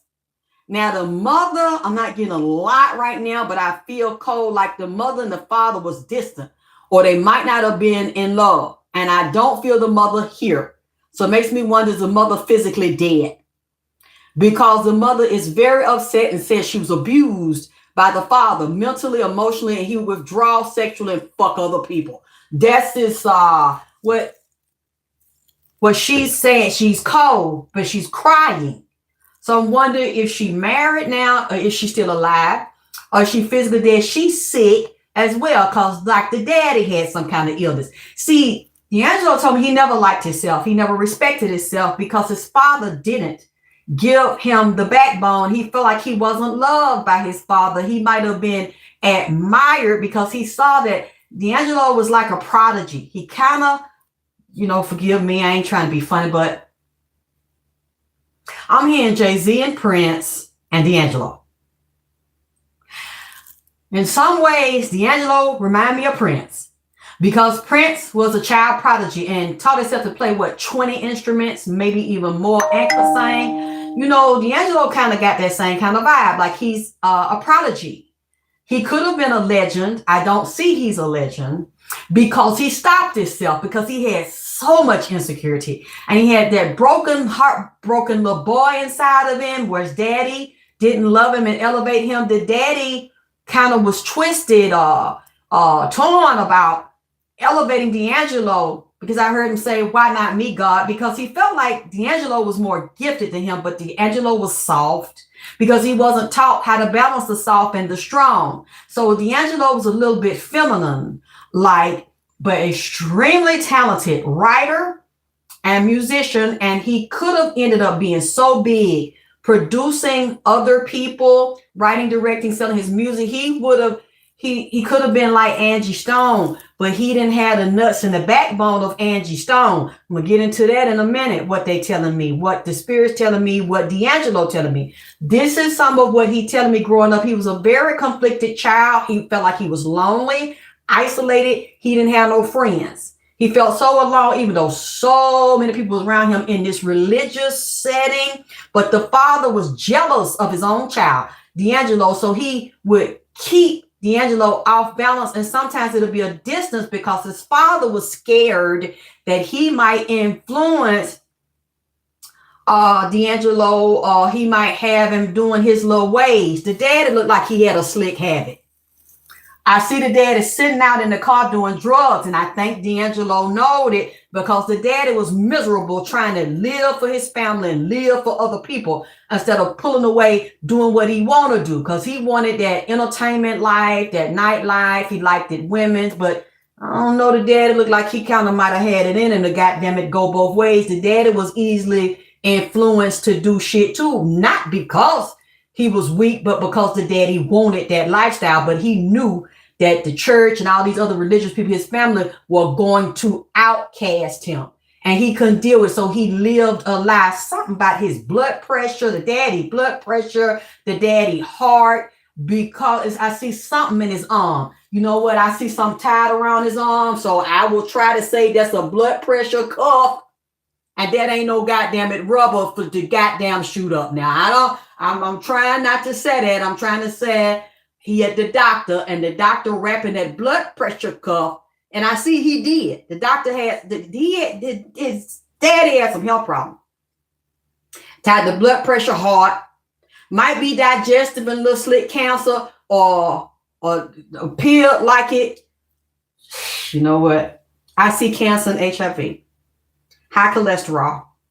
The same way I look at D'Angelo and see cancer and HIV. Pneumonia, something else they're not telling him, telling us. This, I see specks in D'Angelo's brain, eyes, mouth, gum. In his lungs, or one lung, I'm seeing fluid and some kind of pneumonia or infection or pressure in the lung. He couldn't breathe. Like they might have had to take fluid out on him. D'Angelo was real fucked up. He's been fucked up about 10 years now. Now I don't do the arguing and the back and forth. And somebody came over on the comments late last night. I didn't respond. You pick out something I don't know, because I ain't really studied this case as deeply. Then that's you. You got it. You got me. Okay. But to go argue with you, because you know something I don't give a fuck about that shit unless it's something I said and you contradicted me. Okay. This is what it was. This lady came over last night and said, I came across some information that D'Angelo performed a show 2 weeks ago. I said, I don't know, but before I look, I already know that's a goddamn lie. That's impossible. If D'Angelo was in hospice care this week and he died yesterday on a very historic day, Columbus Day or Indigenous Peoples Day, there's no way he could have performed a concert 2 weeks ago, and he's in hospice right now, and he died yesterday or within the past couple of days, because I don't get that's the exact day. He might have been slipping out the body because he was tired. There's no way he could have performed in 2 weeks. Then the person came back, well, earlier this year, he was in Madrid, Spain. Okay, I Googled it, and it said he was supposed to perform. But I don't see any evidence that he did in 2025, earlier this year, like this person said. Because I looked, and I also saw about his concerts in the past 10 years, the past 5 years. D'Angelo was not performing. They would schedule him, and then he would say he had to cancel because his doctor said it wasn't smart and he wasn't healing from a surgery. Y'all remember yesterday when I said he pissed me off and he started coming in here cussing me low. Now, the Angie Stone's son, I think, y'all correct me if I'm wrong, he was in the room. He was watching D'Angelo die. He was I guess he was seeing him, trying to make amends with him. But I still hadn't seen him in public. And I kind of don't understand why we didn't see a lot of pictures of D'Angelo hanging out with his son, Quavo Twain, and Michael the Second. That's his name. Why we didn't, which also ties into, I had a conversation with Archangel Michael. Archangel Michael, because like Michael Jordan, Michael Jackson, now I see him. They all go under extreme trials and tribulation when a lot of them named Michael. Okay. So if y'all can think of any other actors named Michael or entertainers named Michael, put it in the chat for me. After I do this video so I can see it, because I can't always see it. Put it under the comments of the video once I finish the live, because I can't always go back and see the live, but I can see it under the comments. Archangel Michael is upset with D'Angelo because D'Angelo would not listen to Archangel Michael. He wouldn't speak to him. He wouldn't ask him for help. He said he was under the realm of Clive Davis and Satan. And that's why he didn't get the help. His soul was being fought for. He mentioned in Jay-Z, Clive Davis, DMX coming in here chiming in on it. Some other artist that came up that has been in here with, I'm not talking about Nipsey because he's on the righteous side, that was in the industry and saying that they seen them slut D'Angelo out because D'Angelo was very weak mentally and emotionally, didn't have a strong sense of self, wasn't grounded. He had already been experimenting in dope when he was a teenager with some guy that was a bad influence. They around the same age, but the guy might have been a little bit older. And his daddy, I'll keep like preacher, some tied, the daddy heavy in religion, but was bound by hating religion. And hating not being able to be a singer and a producer, like he might smoked or drank or something. The daddy was doing shit. D'Angelo knew it, he wouldn't tell. D'Angelo just like his daddy. And I don't know why I'm saying that, because the daddy felt like he couldn't be free. So he would punish himself and he would put himself down because he really wanted to be in the secular world. And back then you couldn't join like you do now. Join the secular world with gospel music and put hip hop beats and things to gospel music, and it's all merged, which it always, you know what, James Cleveland fat ass just came in here. James Cleveland, molesting pedophile, child loving ass done came in here with Ira Kelly. So we got James Cleveland, who died of full-blown AIDS and was adopting boys, talking about, they ain't have no home and shit, or people finding the boys, and then he said, that's my godson. And then that one godson admitted that James Cleveland was busting him and his behind. And he alive right now, but he living with HIV because of James Cleveland. My grandmama loved it, him.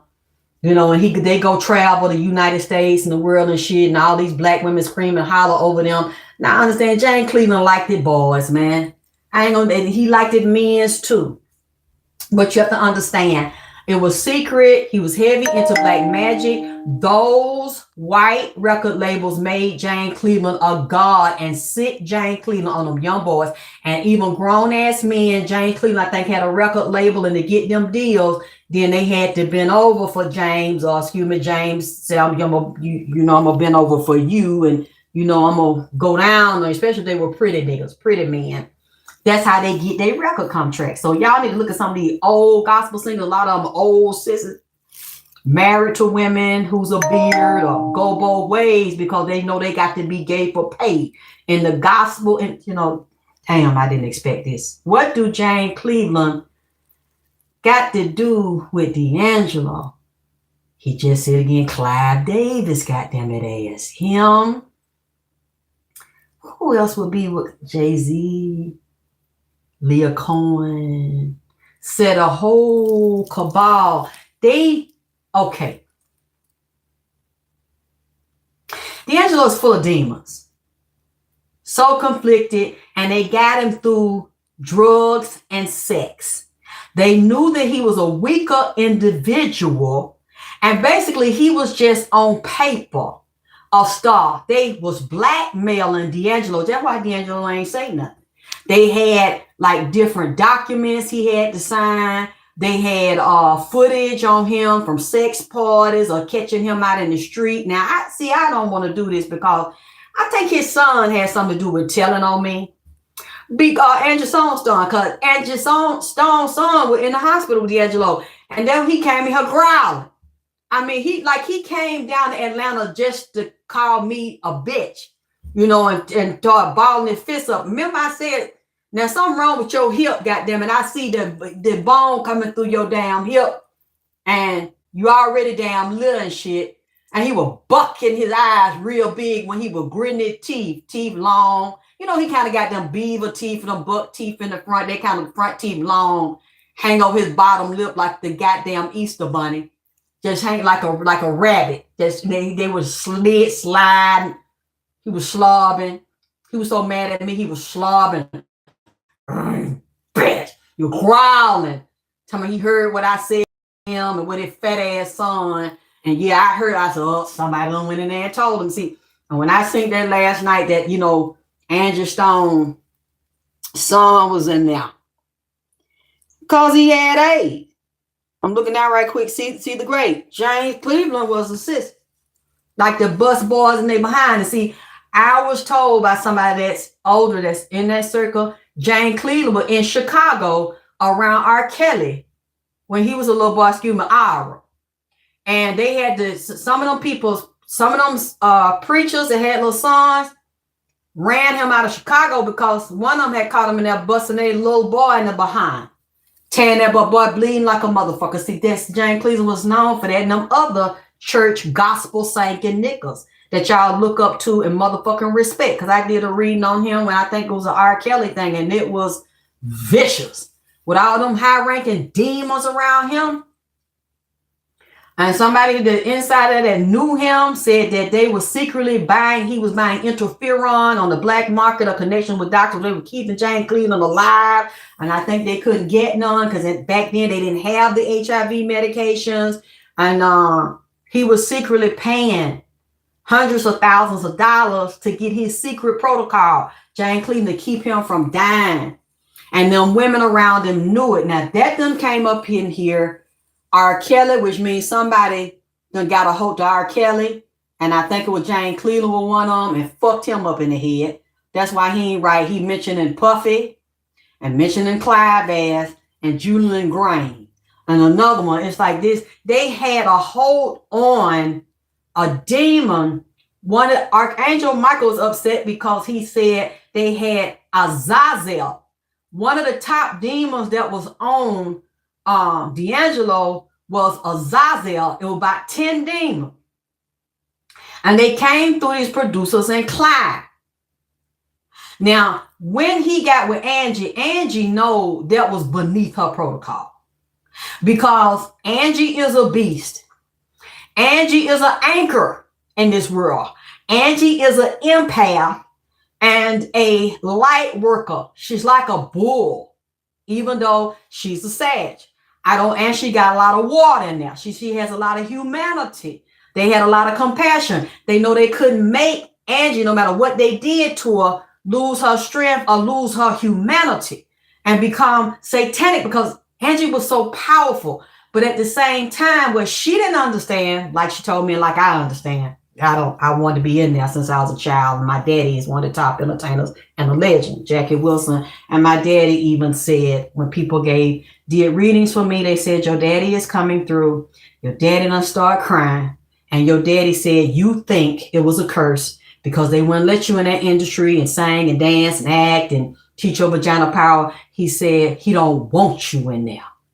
You think that opportunity didn't come to you because it was bad luck. He said, actually, it was good luck because I don't want you in there. All they're going to do is destroy you. And so he started crying. And so I'm telling him, I love my baby. He said, but she's not going in there. They will kill her and destroy her just like they did me. I said, oh, yeah, well, okay. I got to figure out how to work through it because I still want it. And he said, and I ain't going to let you have it because you gone. You just as good as gone. If you get in there, they waiting on you and they're going to sacrifice you like they did me because of who and what you are. See, they let Angie in there, but they were doing roots on Angie. They never wanted her with D'Angelo because it's really fucked up. D'Angelo is so weak. Damn, this candle just went down low. He always been weak and conflicted. Instead of learning to teach himself and stand in his own power, since his father wouldn't do it, and he's dealing with a lot of family secrets and possible molestation, like the dad to go both ways or was conflicted in his desires in life and didn't have the courage to live on his own because he didn't want to be considered an outcast to follow his own dreams. D'Angelo was extremely insecure, and I hope Angie don't get mad at me. What I'm finna say. But they knew it wasn't going to last. They did magic, and they did a lot of magic with their tongue. Bad mouthing Angie said Angie was a pedophile, and Angie was getting D'Angelo on drugs to be with her because he was 19. I think she was 35. Now, that's supposed to be such a big deal, but these men in the industry fucking bitches at 5 years old and 9 years old. He was grown, even though they're trying to see he was a teenager. That shit go on every day. Grown ass men messing with 19-year-olds and messing with 6-month-olds and fucking 10-year-olds. But now all of a sudden she's such a bad person because they fell in love and he was a legal adult and it wasn't about the chronological age. Because I know Angie's so spiritual. Her vibration's so high. She wouldn't have got him on dope. But I mean, she just gonna get mad at me because she slick said to me, sometimes the best sex she had with Angelo, she knew Angelo on that powder. She knew Angelo was drunk. Because I see him sniffing. She said he was a real good fucker. He was a real good lover. And she knows sometimes D'Angelo be on that shit when he started pulling the drawers down and she didn't stop it. She didn't say, I ain't gonna fuck you because you on dope. She would try to talk him out of it. Sometimes he would ask her to get it. Or give him some goddamn money. Because see, D'Angelo was bad at managing money. I wonder who got control of his money because I keep seeing 2 women. A Queen of Pentacles, a Queen of Wands, which would be hot.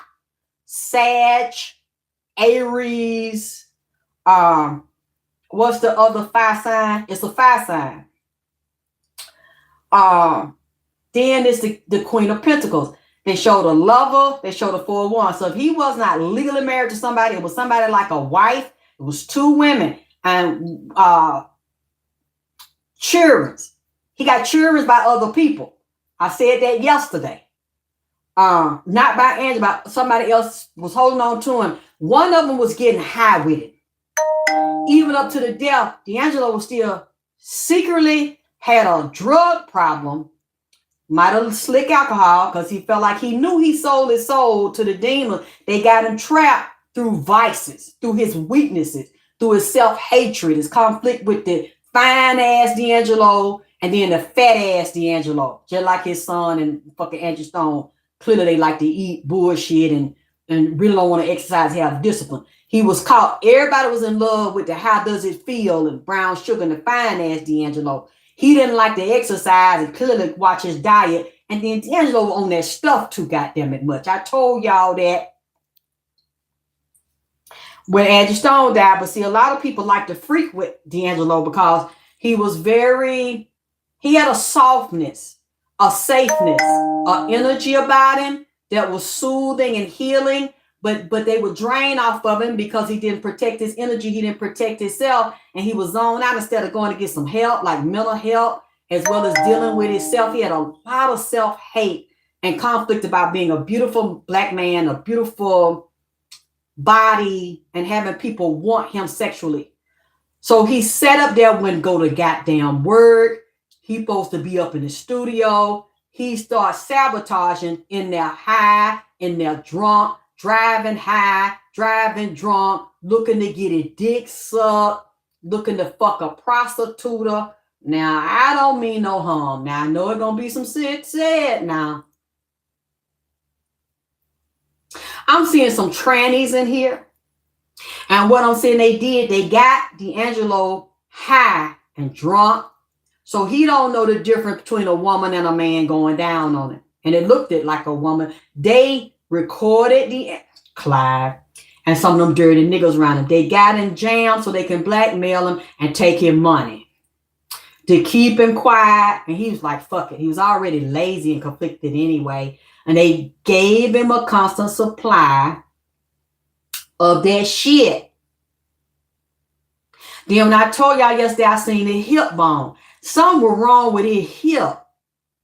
Now, I'm not trying to say niggas dislocated it. I'm just telling you that he had a hip problem, a hip injury. And I'm seeing infection and disease. See, that's why yesterday I told you bone was sticking out, damn ankle bone, hip bone. Y'all go back and listen. I said this yesterday. I don't know nothing about it.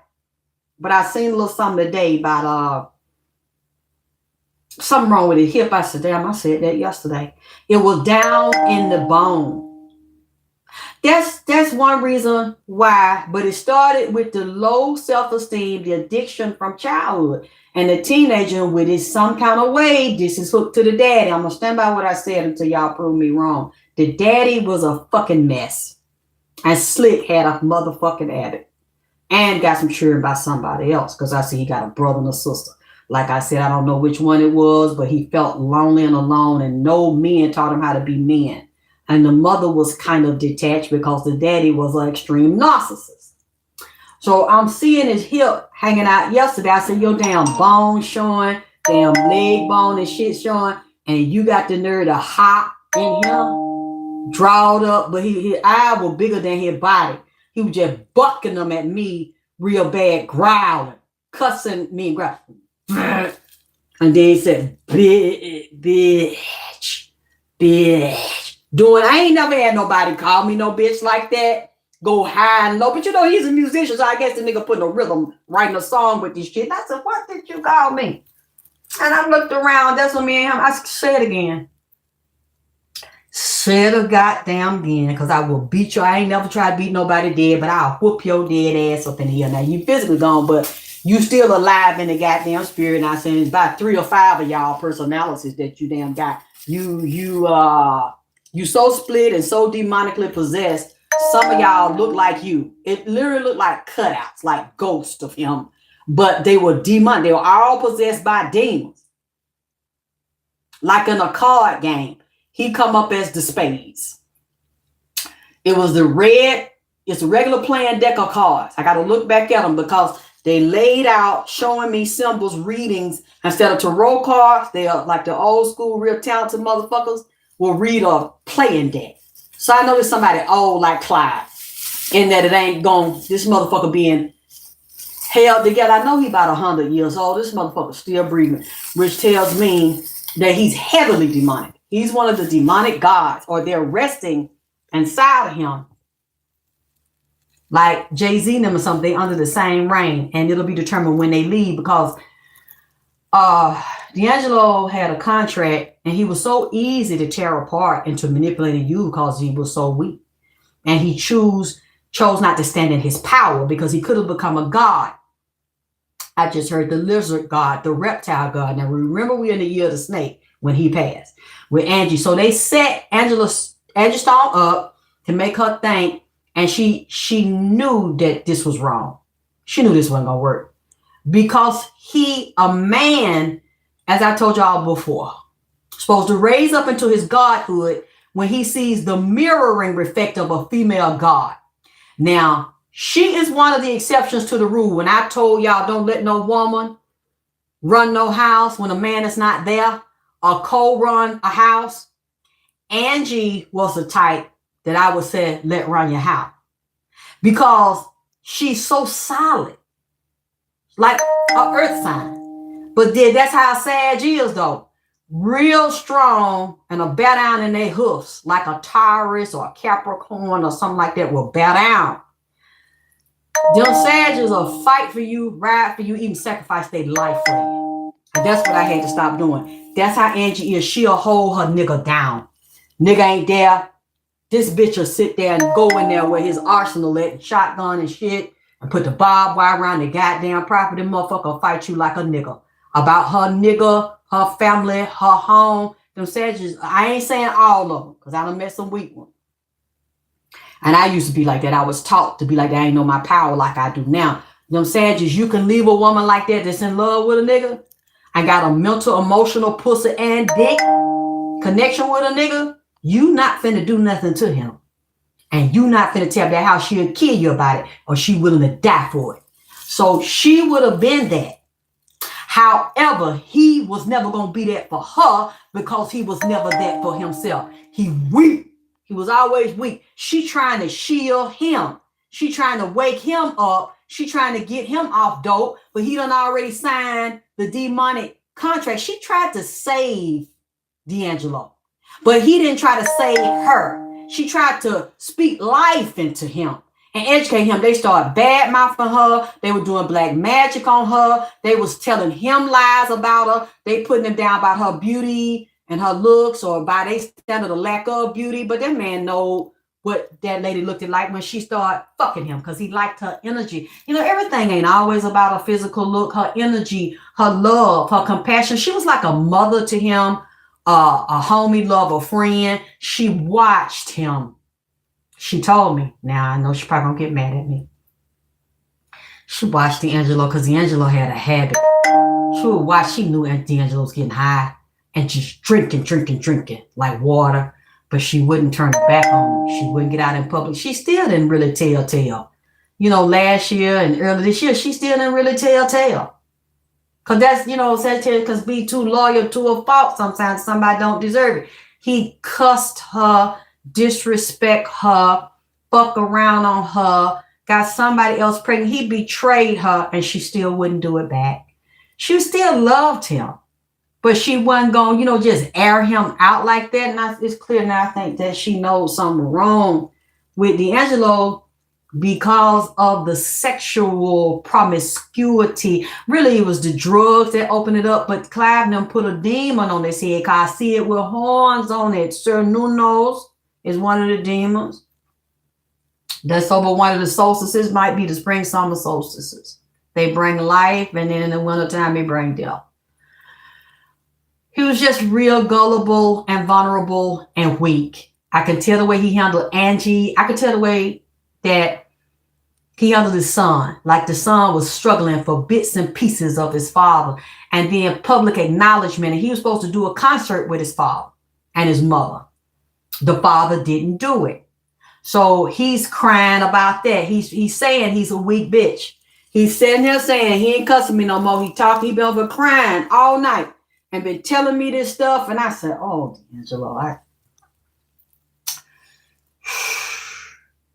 he said, I could be misinterpreting this. He said some of them niggas like forced themselves on him when he was real. They got him hallucinating. He was drunk, or he was on some psychedelics, like some angel dust,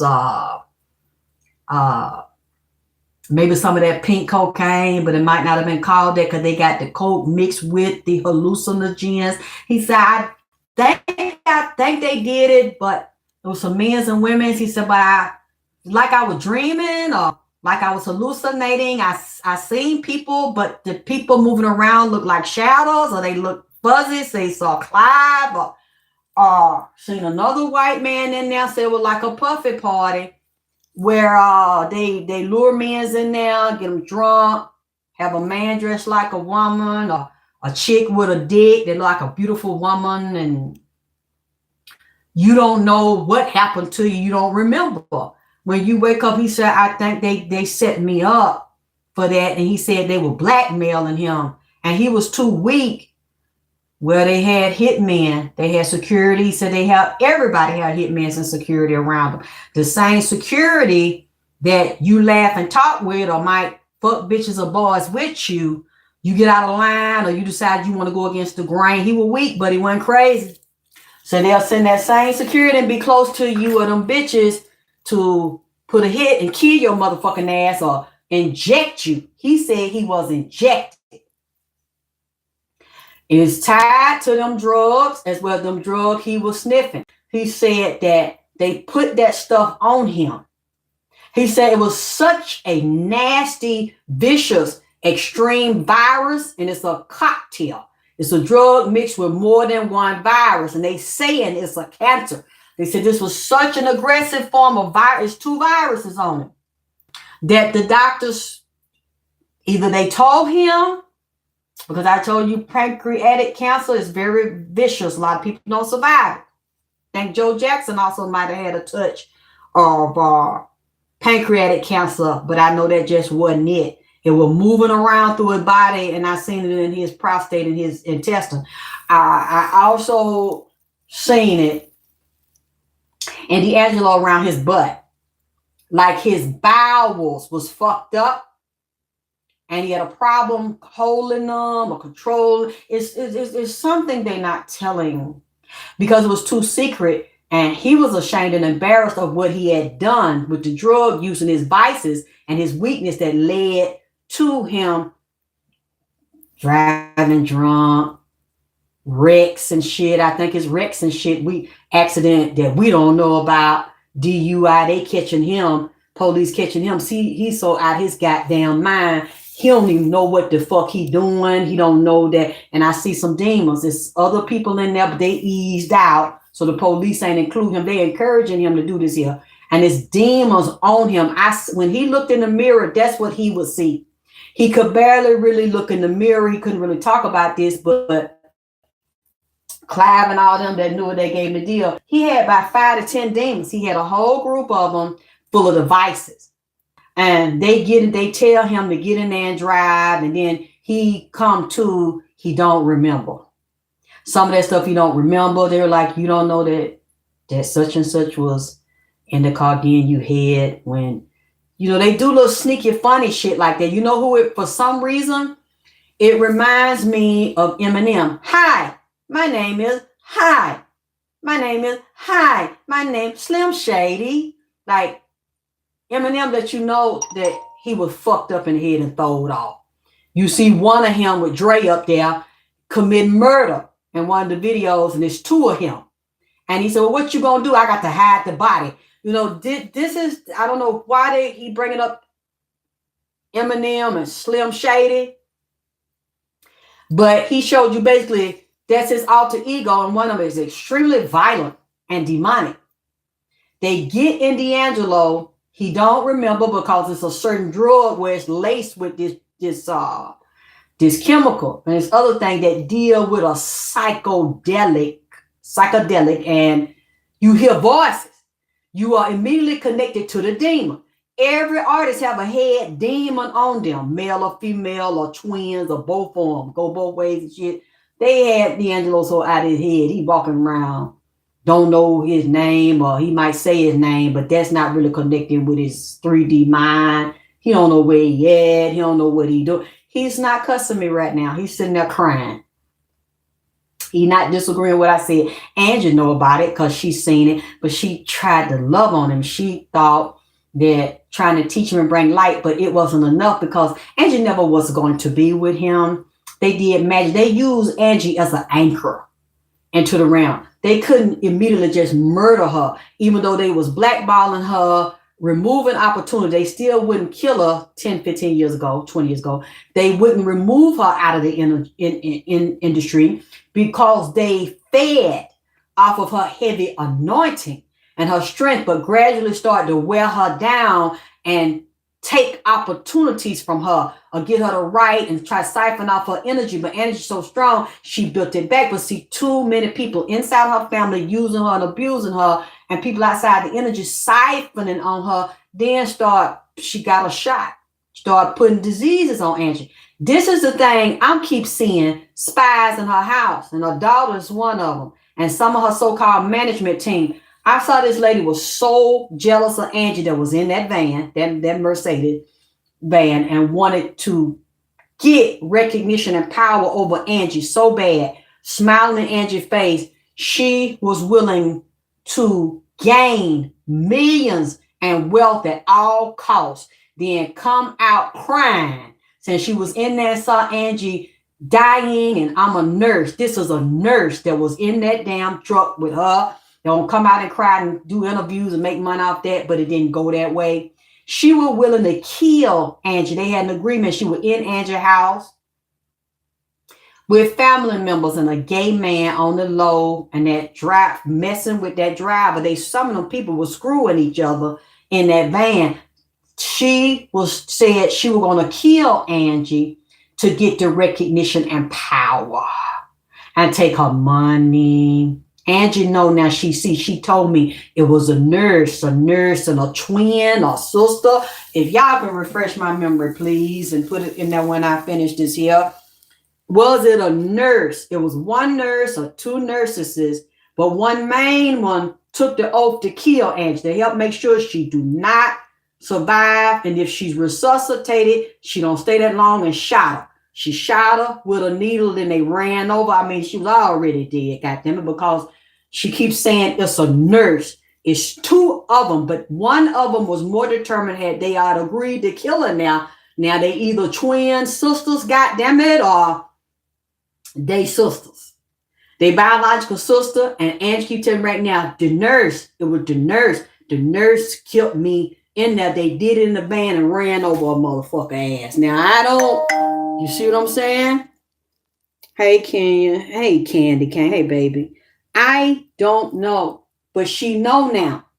You know how them Sagittarius is when they get in a man side, goddamn it, that half horse, that he-man, because you know they powers in their ass and they hip and leg.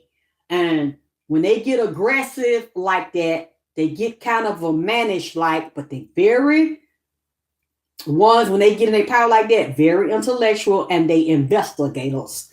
And they get to digging back and going, she said this bitch here in my house, laying up, eating my food, laying in my house, talking to my daughter. Oh, God, hit a parakeet again, and the damn, what the name? What my son said that was, that other bird. He in here, and I'm trying not to, he came in here with the Angelo, but now I know why. D'Angelo and Angie Stone. Somebody in her house that got that goddamn bird, because the bird, like Angie, is connected to D'Angelo. It's a bridge. They passing information back and forth. And like I said, I think that son heard what I said about him, because, you know, the sister, his half sister Diamond heard it and cussed me and said, you better hope we don't meet. I said, we in ATL. We both in Atlanta. You can really come find me. It ain't like we in different states and shit, or you in another country hard to get over here, goddamn it. You right in ATL. Ain't nobody stopping you from trying to whoop me, because we know you tried to whoop your mama. And they said that you said the mama, she hit Angie Stone in the face. Angie Stone raised up on dialysis and diabetic, picked up a fucking metal pole and went in her face, man. Went in that head. And that's her daughter. I would be so heartbroken and humiliated. If I had a daughter and I've been working, they was taking her money. She paying for everybody, grown people feeding off of her, along with the industry and demons feeding off of her, trying to take her out slow. And she ain't eating right. She almost 70, traveling, and them other cheering and shit, and people that are waiting for a handout. And she come home from traveling and shit, body wore out like that, and ain't taking care of herself, because you know them Sagittarius, they gonna work, baby. She wasn't one of them type that reach for a handout or feel sorry for herself. Sandra was always on her grind. Angel always on her grind. I don't know what was said, but she hit her motherfucking mom in the head, or hit the mama, punched the mama, and the mama wasn't having it, baby. Yeah, that backstabber shit. That's when Angie reached. She as y'all know, Angie was body. Like when they Master P, that song, Man, I've Been Body. See, I'm body. That OG got up and said she got a pole, a metal pole or something, and went in her daughter's grill and broke her teeth off, goddamn it. But Angie said she had some weak teeth to begin with. She didn't knock them fuckers out. You know, I mean, I think she hit the motherfuckers, you know what I'm saying, in the head. She wasn't She wasn't playing the radio, baby. You think you're gonna do that to your mama? And that's a warrior, goddamn. That motherfucker got up and went in her shit. That what the daughter told the police, and they locked Angie up. Then they let her go. And she was doing the interview round. Like I said, look at that Steve Harvey interview. Angie said she ain't hit that baby in her grill, baby. She said this girl lying. The teeth were weak. They fell out by themselves, goddamn it. They broke off by themselves, but she didn't deny fighting her back. Thank you, baby. Thank you for putting my cash up in there and make it clap. They were never going to, if she would have been married to D'Angelo, she would have found him in there OD several times, and they would have had to get the private doctors to come to the house, keep it on the low. Like they was keeping on the low when he was in and out the hospital and driving drunk and looking for somebody to suck his dick and looking for a bitch to fuck. That was them demons. That's that Slim Shady side. They basically got contracts on him. Then they doing this. See, you just like Denzel said in Training Day. He told that white boy, and he saw that boy had a lot of light in him. That boy didn't want to be corrupt and set motherfuckers up and kill motherfuckers. And he was like, well, we can't let you in the circle unless you got a little dirt on you. Now, everybody got some dirt on them. We can't trust you if you ain't got no dirt on you. Now, you got to do some dirty shit now. You don't want to do nothing, and all of us got dirt on us. I'm letting you see what we did. Like that drug dealer, that white man, he was a good actor. I forgot his name. Denzel character, and they do shit like that for real. Laugh and talk with that man, let that man sell dope. He paid Denzel the police a fee with the 3 wise men above the police department. Then he turns right around, go back over there, give me the bitch. With the shotgun, shoot that man in his goddamn chest. He said, oh, you finna tax me? How much? And then instead of taxing him, he shoots that white man in the chest, then go in there. He knew where the money was at, dug up the kitchen floor and stole that goddamn man money in front of the young white police trainee. He said, now, we know you see this. You can't tell nobody. You willing to, he passed him the gun. You really get you a shot in? No. And he was like, well, we can't really, initiate you, because really police is goddamn secret mafia, this motherfucker, the secret goddamn cartel. So the boy didn't want to do it. That's why they do all of them that way. They know that D'Angelo was self-hating and conflicted about who he is like his daddy. So they knew they could get him. He already liked to get high on the low. He got a taste for alcohol. I don't know, some reason that he got that from his daddy and a drunk grandmama. Like drunk granddaddy too. He says a group of them, they had moonshine, made their own liquor and shit, like to get drunk on the low, then go up there and sing and play the goddamn organ and piano and shit and go to church. Like I say, if y'all can find some of this stuff I'm saying, because I don't know. I don't know where he's from. I don't know the background. I don't know what state he was born in and all that. Here's what I hear him saying. So they knew his background. They know everybody's background. Clive and all of them were some of the top master witches in the world that tied to government, military, police, major telecommunication companies, and they run the record industry and the music industry. But above that, they have high-ranking royal people and people that control industries, all the water you drink, the food you eat, the land you rent and buy, mortgages, banks, financing, food, like Bill Gates, those families. Those people on the top are relatives of those families. So they don't really have to worry about anything, but they're going to play chess with black people and other artists. They're going to keep you in that slave mentality. They got to get some dirt on you. So he was saying to me, he's Shams. No, it's so weak. The way I did my son, the way I did myself. And he's sitting in there in my goddamn room, leaning up against my bed on the ground, crying with a snotting and shit. After he done just cussed me out. I seen you.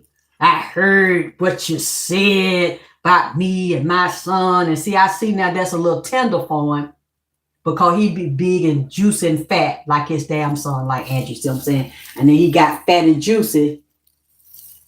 He was sick the past few years because he's still like he's sniffing something. I don't know if they getting that weed and stuff and that hookah thing or he's smoking, but it's just, I'm not finna say crack. I didn't say that, but it remind me of some kind of pipe like that. He's smoke coming out of a man getting it to him. And they feel, well, shit, you know what I'm saying? It don't matter now because the doctors told him it was such an extreme virus, cancer virus in the pancreas. They told him he wasn't going to survive, but it was 2 viruses. One got that House of Virginia symbol on it, that HIV. I don't know. He looking at me now and he's not saying it's a lie. He said that he don't know what he did. He said he don't know what they had him in, but he know, but he don't want to say he know. You see what I'm saying? He won't play that nut role. So, babe, I'm gonna play that nut role with you because I know that when they hear this, they're gonna get mad and threaten to whoop my ass again. I mean, but I'm not gonna sit up here and say what you want to hear, say some nice shit so they won't get on me. He told me that they, probably him and his sister, they played me saying this shit. And talking about him and he didn't take care of children. Because, okay, why Angie Stone had to work so hard? He was a deadbeat. Had his mind fucked up, had him hallucinating, had him depressed. He up and down like a manic depressant. He don't know if he going or coming. When he come down off that shit, he don't want to fuck nobody. He don't want to talk to nobody. He want to be to himself. I'm seeing so much lying and arguing and fighting and confusion over there because somebody didn't want to take care of D'Angelo. I wonder really how many relatives was taking care of him and not really kind of neglecting him, where they taking care of him out of love or taking care out the money they're going to get. I see 2 women here he was fucking with. He might not have been fucking in the past few years because he was too tired, his hip bone and ass were too weak. Dick wasn't working and shit with all that medicine they getting, but they drug him because D'Angelo begging for that stuff. They said, well, shit, it don't matter if we give it to him. We need to just make him comfortable at this point because the doctor said it's no point, no return. And we know that's a lie. D'Angelo could have been healed. But even if he was healed, because see, they have diseases that are demonic. They put a demon on somebody, they'll get a disease and they can't shake it because he have to pay for his sin of being a weak ass snicker. And conflicted. Angie couldn't do nothing with him. He started getting drunk, cussing her all kind of fat bitches and I don't want you, bitch. You no good, bitch. While bitches, ha ha ha, ha ha ha. You see, you see we called you, bitch. You don't want you, bitch, and all that shit. But he out his mind. She's trying to help him now. She's trying to be a cosmic mirror for him. And he's so self-hating and self-loathing. He know he did a wrong. He feel like he don't even deserve it. It's like they in the same place, but they in a different place at the same time. She's in one dimension, he in another. And it look like she trying to pull him into a dimension so that he will see his cosmic self and elevate. He's too full of guilt and remorse and know he was a bitch ass nigga. No, he didn't really cater to his son and love his son and treat him right. And them other children, he might have got to be around, see him more because of one of them women that was up under him, might have been like a marriage at one time, but they lived together. They got an oath together. She wanted money. They was getting high together. A freaky bitch. One of them baby mamas, these guys a freaky bitch. We might not know it because he was so secretive. He did a lot of wrong shit. And he was a thief. Something he stole. Either somebody money or some dope or something. He didn't pay them back. Didn't take care of the children. Didn't get his mama's no money. I see him cussing, arguing with him. It was so much arguing and competition and backstabbing and jealousy in his family.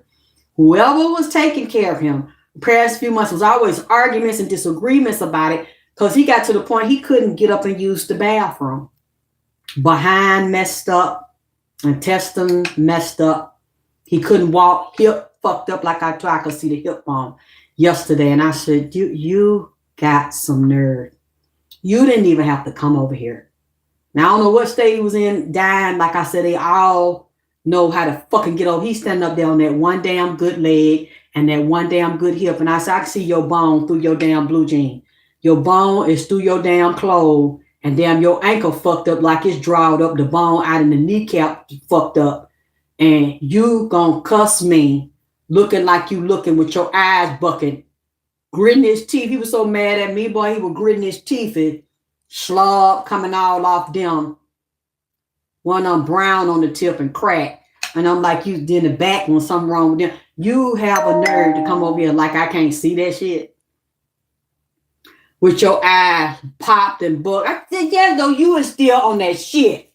You still on that shit. And I understand why they had to give it to you. I know you was in a lot of pain. Come over here leaning on that one damn good leg and that good hip, growling, calling me a bitch. Talking about how you trying to ball his fist up a little bit, but he ain't had the whole full strength. He was trying to ball, he had a little strength. I seen that. I looked down there. I said, what you got your hand balled up? I said, get over there and low. And I turned my back. I said, this is a day I got a low tolerance. Get your motherfucking ass out of my bedroom because you make me want to do something to you. And I ain't never felt like that. You want to jump on a dead person, but you is really, and then talking about, yeah, I know what you said. He told me what you said. Then I heard that shit last night. They say he was Angie Stone's son over there with him in the hospital, and the hospital's watching him die, trying to come. I said, that's that fat motherfucker that I said that about. He must have feel some type of way.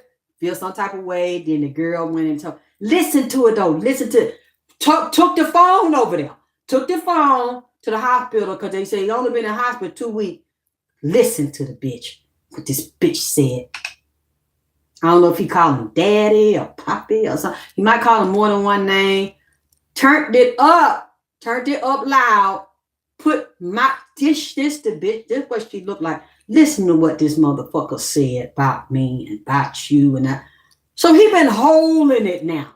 You know, holding it for a few months. He told me, I said, oh. So you just come in here ready to whoop my ass. I said, nigga, I'm not the one. And I ain't scared of no ghosts. But you're not a ghost.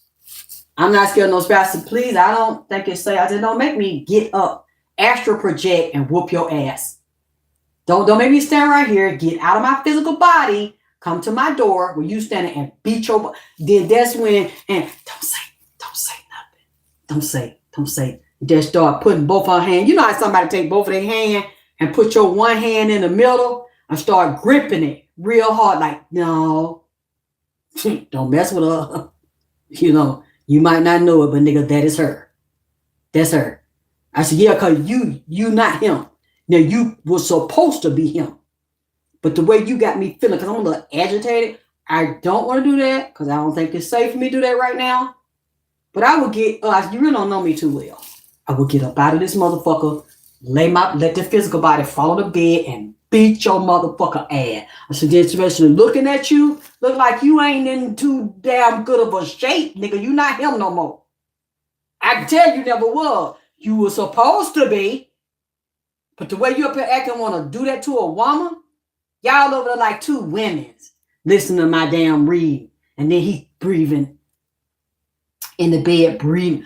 You know, I'm going to get this bitch. So I guess you held on to it till you got out your body. So he didn't come over here for no reason. Angie brought him over here for that. He came over here to fight me. I didn't even worry about it. I knew he was here because I came up the step late at night and I seen a shadow walking up this. I knew it was a man. I said, I ain't finna even tell him to get out. I know he's hanging around here for something. And I sensed the anger had went down. Then he want to sit there and start crying. He asked me for something to eat. I ain't going. If y'all send a donation, I get him a little something. But, you know, the way he came in here and did me, like I said, ain't nobody, that's a new one on me. Nobody never called me no bitch like he did. It was very creative. I ain't mad at him no more, but I'm just side-eyeing him. He in there, he keeps staying in my room. He in there sitting down crying. I ain't gonna say nothing to his motherfucking ass.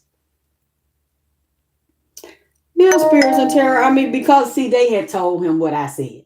I know his son did, and the sister. Cause remember, she just cussed me out. What? Damn. Think about it, y'all. I showed y'all the screenshot. She just cussed me out. What? 2 or 3 weeks ago. Told me basically I better hope that she don't run into me because she gonna whoop my ass about the shit I said, and bitch, take that filter off of them fake ass pictures. Cause see, I wondered who was saying that. It was a month ago. Somebody said, yeah, them fake ass pictures you got, bitch. And I said, they was in a live, and I asked them out loud. I said, fake pictures, what's fake about them? What are you talking about? I guess, somebody get a certain age, you don't want to believe the person can still be attractive and still look like their younger self and shit. So she started saying all my pictures was fake, and she went on my Facebook. Then she hit me in the that's why I did the video a week or so ago showing you no filter, not a lot of makeup, wig off, and just my head red. For y'all didn't see it, you can see the video. I'm like, yeah, I need out my face in the middle of my nose was swollen because I deal with a lot of congestion. I wake up swollen. So I'm going to tell y'all about that, the ones that go through it and how I work through it, because I like to be open with y'all and real. And sometimes we wake up with a puffy face. And it be hormones, it be straight, be other shit. I'm going to get into it and show y'all how I deal with it. So I just showed y'all, I was waiting for her to respond.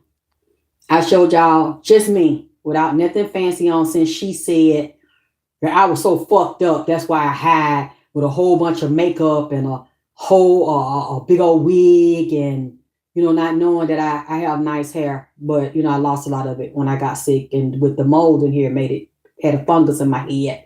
So that's why I make my hair and skin products, and I use them on myself first. She didn't know about that, so she got mad because what I said about her, thousands of people said it. I'm not the only one that said it. Said about a fucking brother.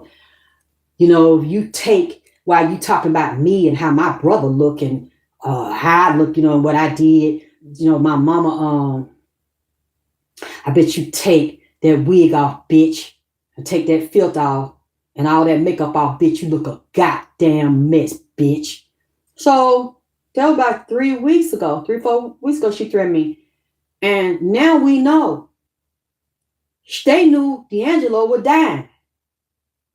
When we was saying that they dealing with that and just lost a mama, they finna lose them within 7-8 months each other. She go in the first part of the year, he go in the last part of the goddamn year on a very historic day, Columbus Day, Indigenous Day, where they come over and land on our ancestors that were already here, that were not from Africa and the Native Americans, and slaughter them and sit there and have a feast behind it. Just like they slaughtered him and having a feast behind it and gonna get a lot of his royalties. Watch and see. Now they finna come out this album because they said he was working on an album. I think he's supposed to do Black Messiah or something. I don't know if that will finish. Watch, they finna put his stuff out now. Gonna get his children some money, because I'm telling you, I'm gonna watch this, because now the two children is butt naked because they didn't handle her business. She was still taking care of them like they little bitty minor children. And they've been feeding off her, disrespecting her like she let everybody else do, trying to hold families together and nobody want to help her. Now they got them where they want them. Weak. Both of them weak like they daddies. Now, Angie was married, I think, earlier to some kind of producer or something when she was in her 20s, and she had a daughter Diamond by him. I think he left and wasn't helping. And then she had Michael. By Michael, which is also D'Angelo. He left her and dogged until she picked it wrong men. I think she do like a lot of us used to do. She pick him by potential because he's extremely talented. D'Angelo, extremely talented. I can't take that from him. He's a prolific writer and producer, and she was his muse, and he was her muse, and they brought it out of each other. But that mirror relationship wasn't gonna work because he was too weak to become God. And Angie's goddess present. Plus, Angie had emotional wound. I don't know what her childhood was like. She clearly didn't have a good relationship with her father and with men. Because I'm looking at men she picked for potential that were not actualized in potential and did not realize they were God and fragmented and brought themselves together. She was calling it out of men. Like some men will call it out of a woman and teach her what her daddy and mama other men should have taught her and groomed her, show her the mirror. They start to mirror each other, where she raised up and she died to the weakened self that thinks she's just a merely immortal. They let everybody fuck over and deal with her abuse and her pain and child rapes and shit. They can either raise up to that man, or that man gonna have problems out the bitch. She's gonna be a crazy bitch, disrespectful bitch, take his kindness for weakness, and gonna set his ass up and take his money and use the children or whatever she got on him to rape him because she did not want to raise up and see his mirror. Let him become the cosmic mirror and save her, to resurrect her so that she can save herself and stand on her own. Angie was the female counterpart of that could also hold you down because she got a lot of masculine energy and she's divine. She picking the wrong niggas. He clearly was the potential of God. He was not actualized God. And he was too weak and kept falling down, snorting that shit, drinking that shit, getting his dick sucked, getting set the fuck up and group gang shit and activity, then getting blackmail, and goddamn it told on the low, you ain't gonna do this, you ain't gonna do that, you're not fucking with Angie no more. Then start blackballing Angie. And she spoke about it because she started hearing, she said, from a reliable source, that's what they were doing. Telling lies on her to him, telling, got other people telling lies because Angelo was weak. So he sit there and believe that shit. Then a few minutes later, take a long, instead of, you know how some people be like, take a little bump. This nigga inhaling deep. Sniffing all the way to goddamn California. I'm talking this nigga sniffing deep like sinus gone. Goddamn it, no bone gone. But this motherfucker sniffing. And then they got might have some angel dust and shit in the motherfucker. He's sitting right here. He gonna start crying hard. you know how niggas is. They'll try to not cry out. Not let them, you see them cry. They saying that weak and shit. They crying silently. His tears were running down. He's sitting on the bottom of my goddamn bed with his knee pulled up to his stomach. And they ain't really saying nothing. Just, some tears run down, some snot run down. And I just said that shit. It came out loud then, talking about that power. I ain't trying to be funny talking about your sign and stuff, but that's what you had said. So they had him like that. Pants down, draws, like half his draw down, ass, cheek showing, cracking his ass. He said, oh, you know what? Okay, I'm going to stop it. Y'all ain't shit. Then try to blow. So he had that clinic light in that box, trying to blow his nose and seeing blood on the left nostril like coming down. I'm talking about he done sniffed real deep and they mixed it. They ain't telling that they had some PTP in there, like some angel dust. You know what? Okay. I'm finna go. I ain't trying to, like he crying like a little boy putting that noise in it. You to get to him. I'm not okay, Angelo. I'm gonna stop. Cause he making noise. Nigga don't really make no noise unless that shit get real down in them. Down in they, not just they heart, down in they gut, down in they nuts. When they get to, putting the sound with it. And just, I'm not finna sit up here and keep saying that stuff that man saying. Cause he heard and then it come out. Like he was just like quiet crying. Big old crocodile tears coming down. Little snot coming down. And then when he started telling me what they were doing and how he be up there high, up there sniffing real deep in his sinus. The sinus kind of ate up like. Then he said his pants. Then when he showed me that his belt buckle was unloosening and his pants or jeans or something. Because like a lot of times he don't dress up. He kind of just dress down. Shoe ran over, scuffed on the tip. Pants unbuttoned. He talking about he don't know where he was or where they got unbuttoned. How you just see his ass, like a half part, the top meat of his ass where the pants hanging down. The drawers is kind of halfway down.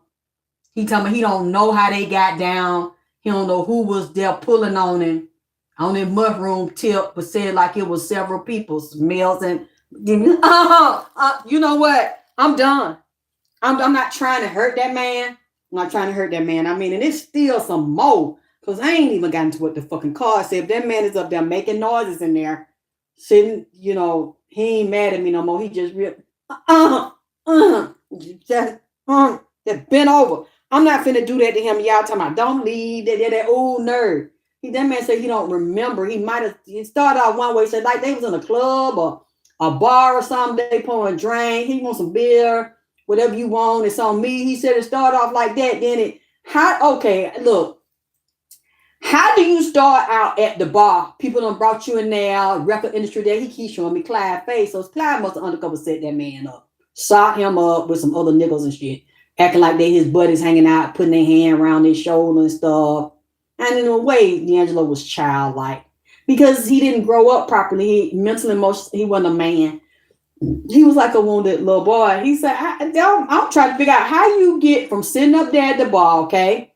They pouring draft beer in one of them beer mugs, and it's chill and got a white fuzzy cap on top of it. You sitting there laughing, hey man, how you doing? Y'all might be smoking a little reefer or something, and then they smoke cigars.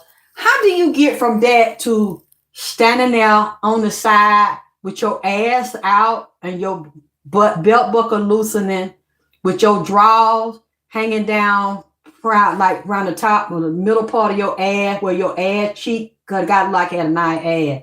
We were built ass sitting up and your pants down and the pubic hair around your dick and the top of your dick is like hard. Your dick is real hard. I'm saying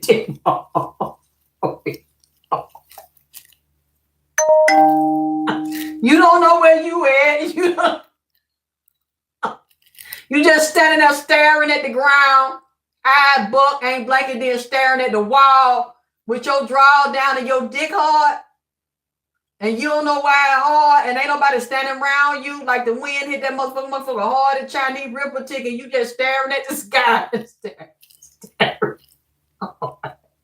Staring at the wall, then your pants down, go from your button up to your hip, to your kneecap, and down around your goddamn shoe. And they scuffed up on the tip and dirty. I mean, he's telling me, you know what? I'm done. Because that man done start like, he still making noise and said that he don't know. It was a whole bunch of niggas in there. And then say he was hallucinating, seeing shadow like a person walked by. But as the person walked by, they get blurry and like the person got 2 or 3 shadows coming off on him. And said he trying to sniff. But it knows he's trying to sniff up and that shit just running, leaking down. I didn't know his ass just out. It's just out and his dick was real hard. Just looking at the air, the sky, the wall, looking around, wondering where the fuck he at. But I mean, like an hour or so, you sitting at the bar laughing, talking, and they, drink this and get you know what? What you said, spirit and soul drip. They got out all kind of ish now. They probably sprayed some in the air. But all of them weren't doing that. The men in control was over there grinning. They was grinning. They weren't real high like that. They get the guest. He was not the only guest. It was a sex party. They didn't tell him that. He just said he don't know. All of a sudden, man, I got to get up. He just got up and just crying real bad. And I'm saying, okay, he laughing, talking. He's sitting there, calm like a man. He just thinking they, like it's a sports bar and grill. It kind of looked like that. It was wood everywhere. Real pretty laminated wood. You know how they had a bar that's shining like that laminated coat on it. Everything nice, like a bar and grill. Niggas, executives and shit. He keeps showing me Clyde's face. So Clyde wasn't there completely. He must have left or he was with the shit. This was an industry thing. Well, we just gonna hang out. We're gonna pay some pool. Come on, D'Angelo, come on. And okay. He just was naive, real naive and weak. He just showed me, I didn't suspect nothing because, TV on, bar and grill. And he said then suddenly like the bartender started looking funny or started looking fuzzy. And then he reached down, said his dick kind of real damn hard and long. Then he says he don't know how he got up from the bar to standing over there with his dick hard and long, his pants unbuttoned, shoe unlacing and like pants, the belt unbuckled. He said, I can't take this. He just walked downstairs. He ain't leave. He said, I gotta be by myself. I gotta get myself together. Kelly, y'all so messy. Because I don't want I feel the hurt. He's like, I don't know what was happening. He said he would get drunk and black out or get high and black out. He said that's when people were sexually taking advantage of him. And it was men, like older executive men, black and white. And there was some women around. They would soothe and comfort him. But they was just there to pretend, well, I'm going to be your lover and I'm going to be with you. They paid him to be there, rid of them men. And he said that people had did that to him. That's when he really started making noise. You know what, this not after I said how he do his nose and they go all like it's a long, deep sniff. It went on like a bump. He went all the way and then they encouraging it. And then he drank and then he said, I don't know who's here. I can't really see. I can't. Just staring with his dick long. And then with it add out and the pants that kept dropping down. You know what? I'm going to stop this. Because it's so much more here. Y'all want a part 2 or something? Please hit my cash up. Y'all support me like I'm supporting y'all. I'm trying to give y'all detail and shit. I done gave y'all a goddamn hour and I'm still not finished. He downstairs crying. That man, just hollering with it. Just letting it out to him what I did, what did I do, and how I fucked up my life and stuff. He keep talking about his daddy. What the fuck is with his daddy, y'all? I know y'all will find it. If they physically living or what kind of childhood and shit was this type, this religion. Thank you, Genji. That's right. Y'all, please support me because I got 2 different decks of cards. And what's so funny, I laid the cards out on the floor from the other deck. I just laid this out. There's 2 different decks showing the same thing. And some women celebrating his death right now because they finna get some money. And it's an older man, the King of Cups right here. He might be grieving or have feelings about this, and the law finna get involved too. So it must gonna be some probate or a state hearing and stuff. And the Ten of Swords is coming here, and a woman and a man's involved. When they murdered him. They murdered him, and he was fragmented and wasn't in his body. He was just physically living in it, and they inhabited with demons. And then they gave him the drug and gave him a shot. And he said that he'd been doing that shit for years. Oh, thank you, Bobby. You said, Drip, are we hanging out on YouTube? If people support me in what I do and they want to hear the rest of this, I will. Other than that, I don't know, baby, Carl. I've been standing here doing this reading. I always stand when I do your readings. I like to be balanced and see. He's outside. He ain't got the lead. But if y'all want to donate for me to put candles up there and get him some food, cook him something, I will. Because now he done, he got some act right in Frankenstein. He done apologized, and he just humbled himself. His heart is broken. He's a wounded little boy inside.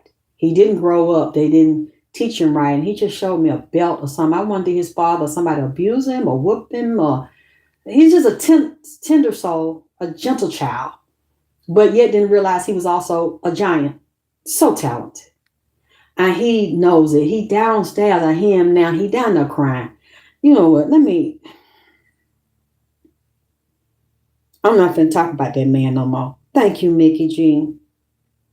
Okay, I just saw something. Are you talking about his mama? His mama died in October, what? 23? So that was just 2-3 years ago? 2 years ago? Are you talking about the Angelo mama? Just died? What about Ethan Hawke? Yep, that was the answer that he was a great actor in Training Day. Wait a minute, so D'Angelo mama just died 2 years ago? What about the daddy?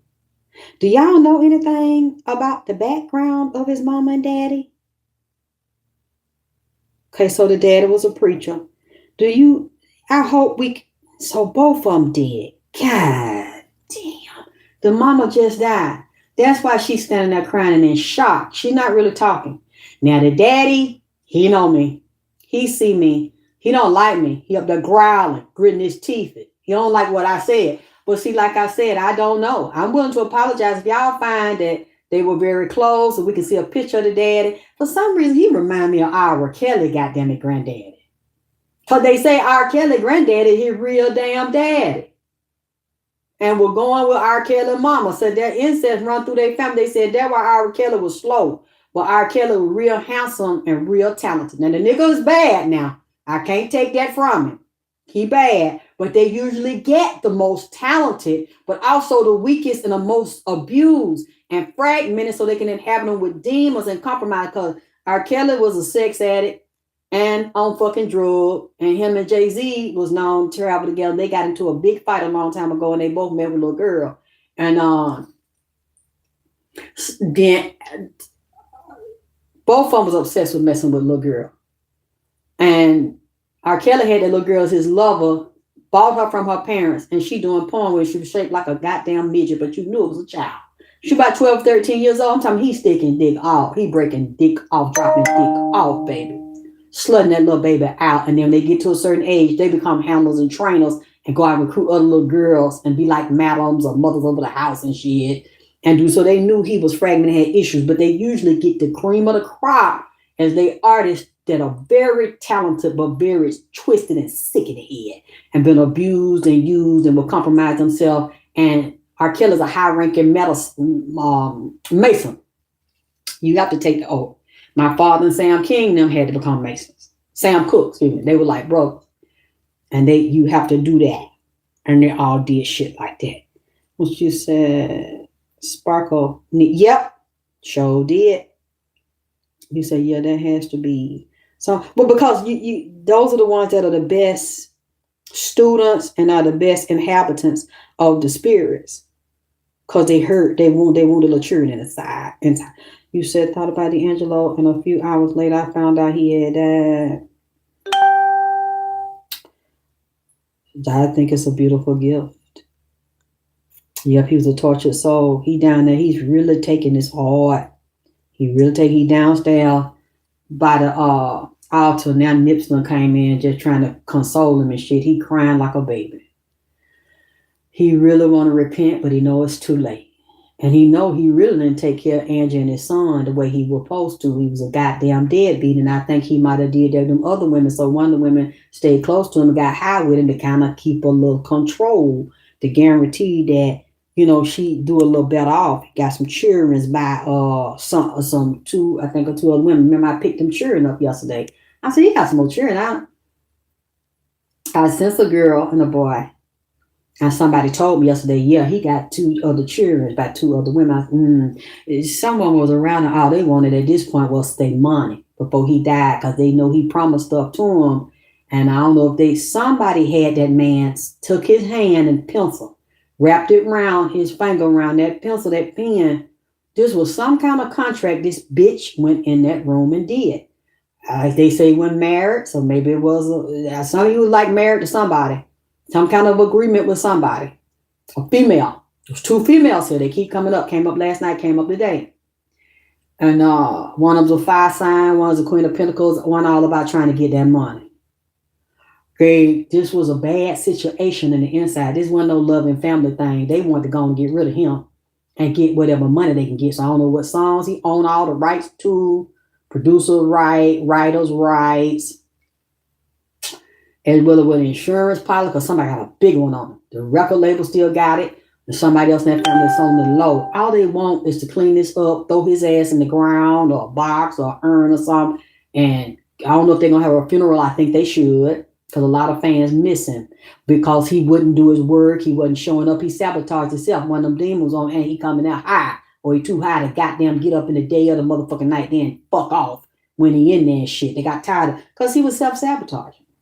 He really didn't believe in himself, and he had issues, and he didn't think he could meet up to the demand of the sex of the Angelo, because he didn't like to watch what he eat and fucking run and exercise and shit. He was trying to destroy it because he never saw himself the way we saw him.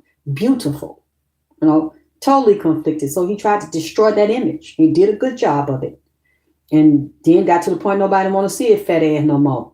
Who the fuck want to see that shit with a beer belly, eye red, you own that shit, by 300 pounds. I think I want to see that shit. You trying to make them people like that shit and accept and take that shit. Ain't nobody ever saw nobody built up like that as no goddamn sex symbol. Now we're supposed to look at you and see that nasty shit, gut long and all that shit, out your mind, ain't doing good music, ain't right, just getting up there saying something. And we supposed to like the fat, juicy, goddamn it. Man, no, look.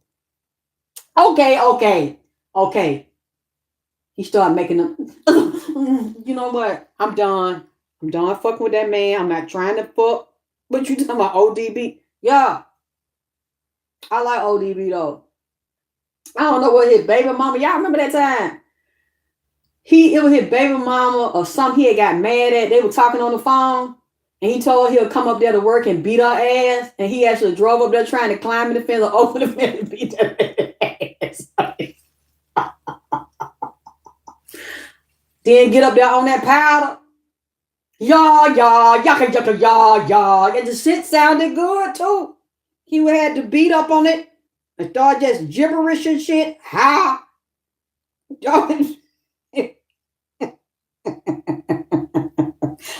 Oh Lord, that was that wildness in there. That wild ass Scorpio. I mean, he ain't had no shit. Get on. He sniffed his sign of deep too. Turn on the goddamn mic and some music. Give me a beat. They start just he jippy jaw chippa chick. Jaw. I mean, you know what I'm saying? Wild AF. Said he do the powder. I mean, I got to respect that. That makes some noise and it boom, boom. Hey yo, hey daddy, I got your money. Chippa jaw, chippa chip. Ha! And I said, damn, I don't know what he's saying, but this shit, he's nigga on cold, nigga on beat. She's got to sound good, even though I wonder what word I ain't never heard that word before. I don't know what it means, but this shit fire. You see, he a rap, but then he high. Then you see how he just fuck it. He don't ignore the producers or not to come. Fuck it, let me put my boots and shit on. I'll be up there in a minute. Hi. Just make up shit. I mean, it's not human language. It's not English alphabet. Who gives a fuck this shit? We were in the club dancing, popping our hair because the shit was still on, beat and shit. Anyway. Well, let me hit my cash up, make it clap. I love y'all. I gave you what I could. I still got a lot more. I can't, because a lot of people didn't donate this shit. And that man down there just crying. And up there making, now I feel bad. I mean, I didn't do it, but he was telling me what to say. And then I said to y'all, then he started like double clutching and shit and I said, that's something when a nigga start making noise. So then he was telling me, then he started breaking down some more. I feel bad. I don't want to do that man like that. He came in and growled and cussed me out while he was growling at the same time and gritting his teeth. See, I'm ready to get himself together. Like I said, y'all want to donate for him candles and food because he talking about he hungry. He mentioned sweet potato pie to me. Someone think he likes soul food, sweet potato pie. I don't know where you from. I don't know if you're from the South or had Southern parents or something, but I love y'all.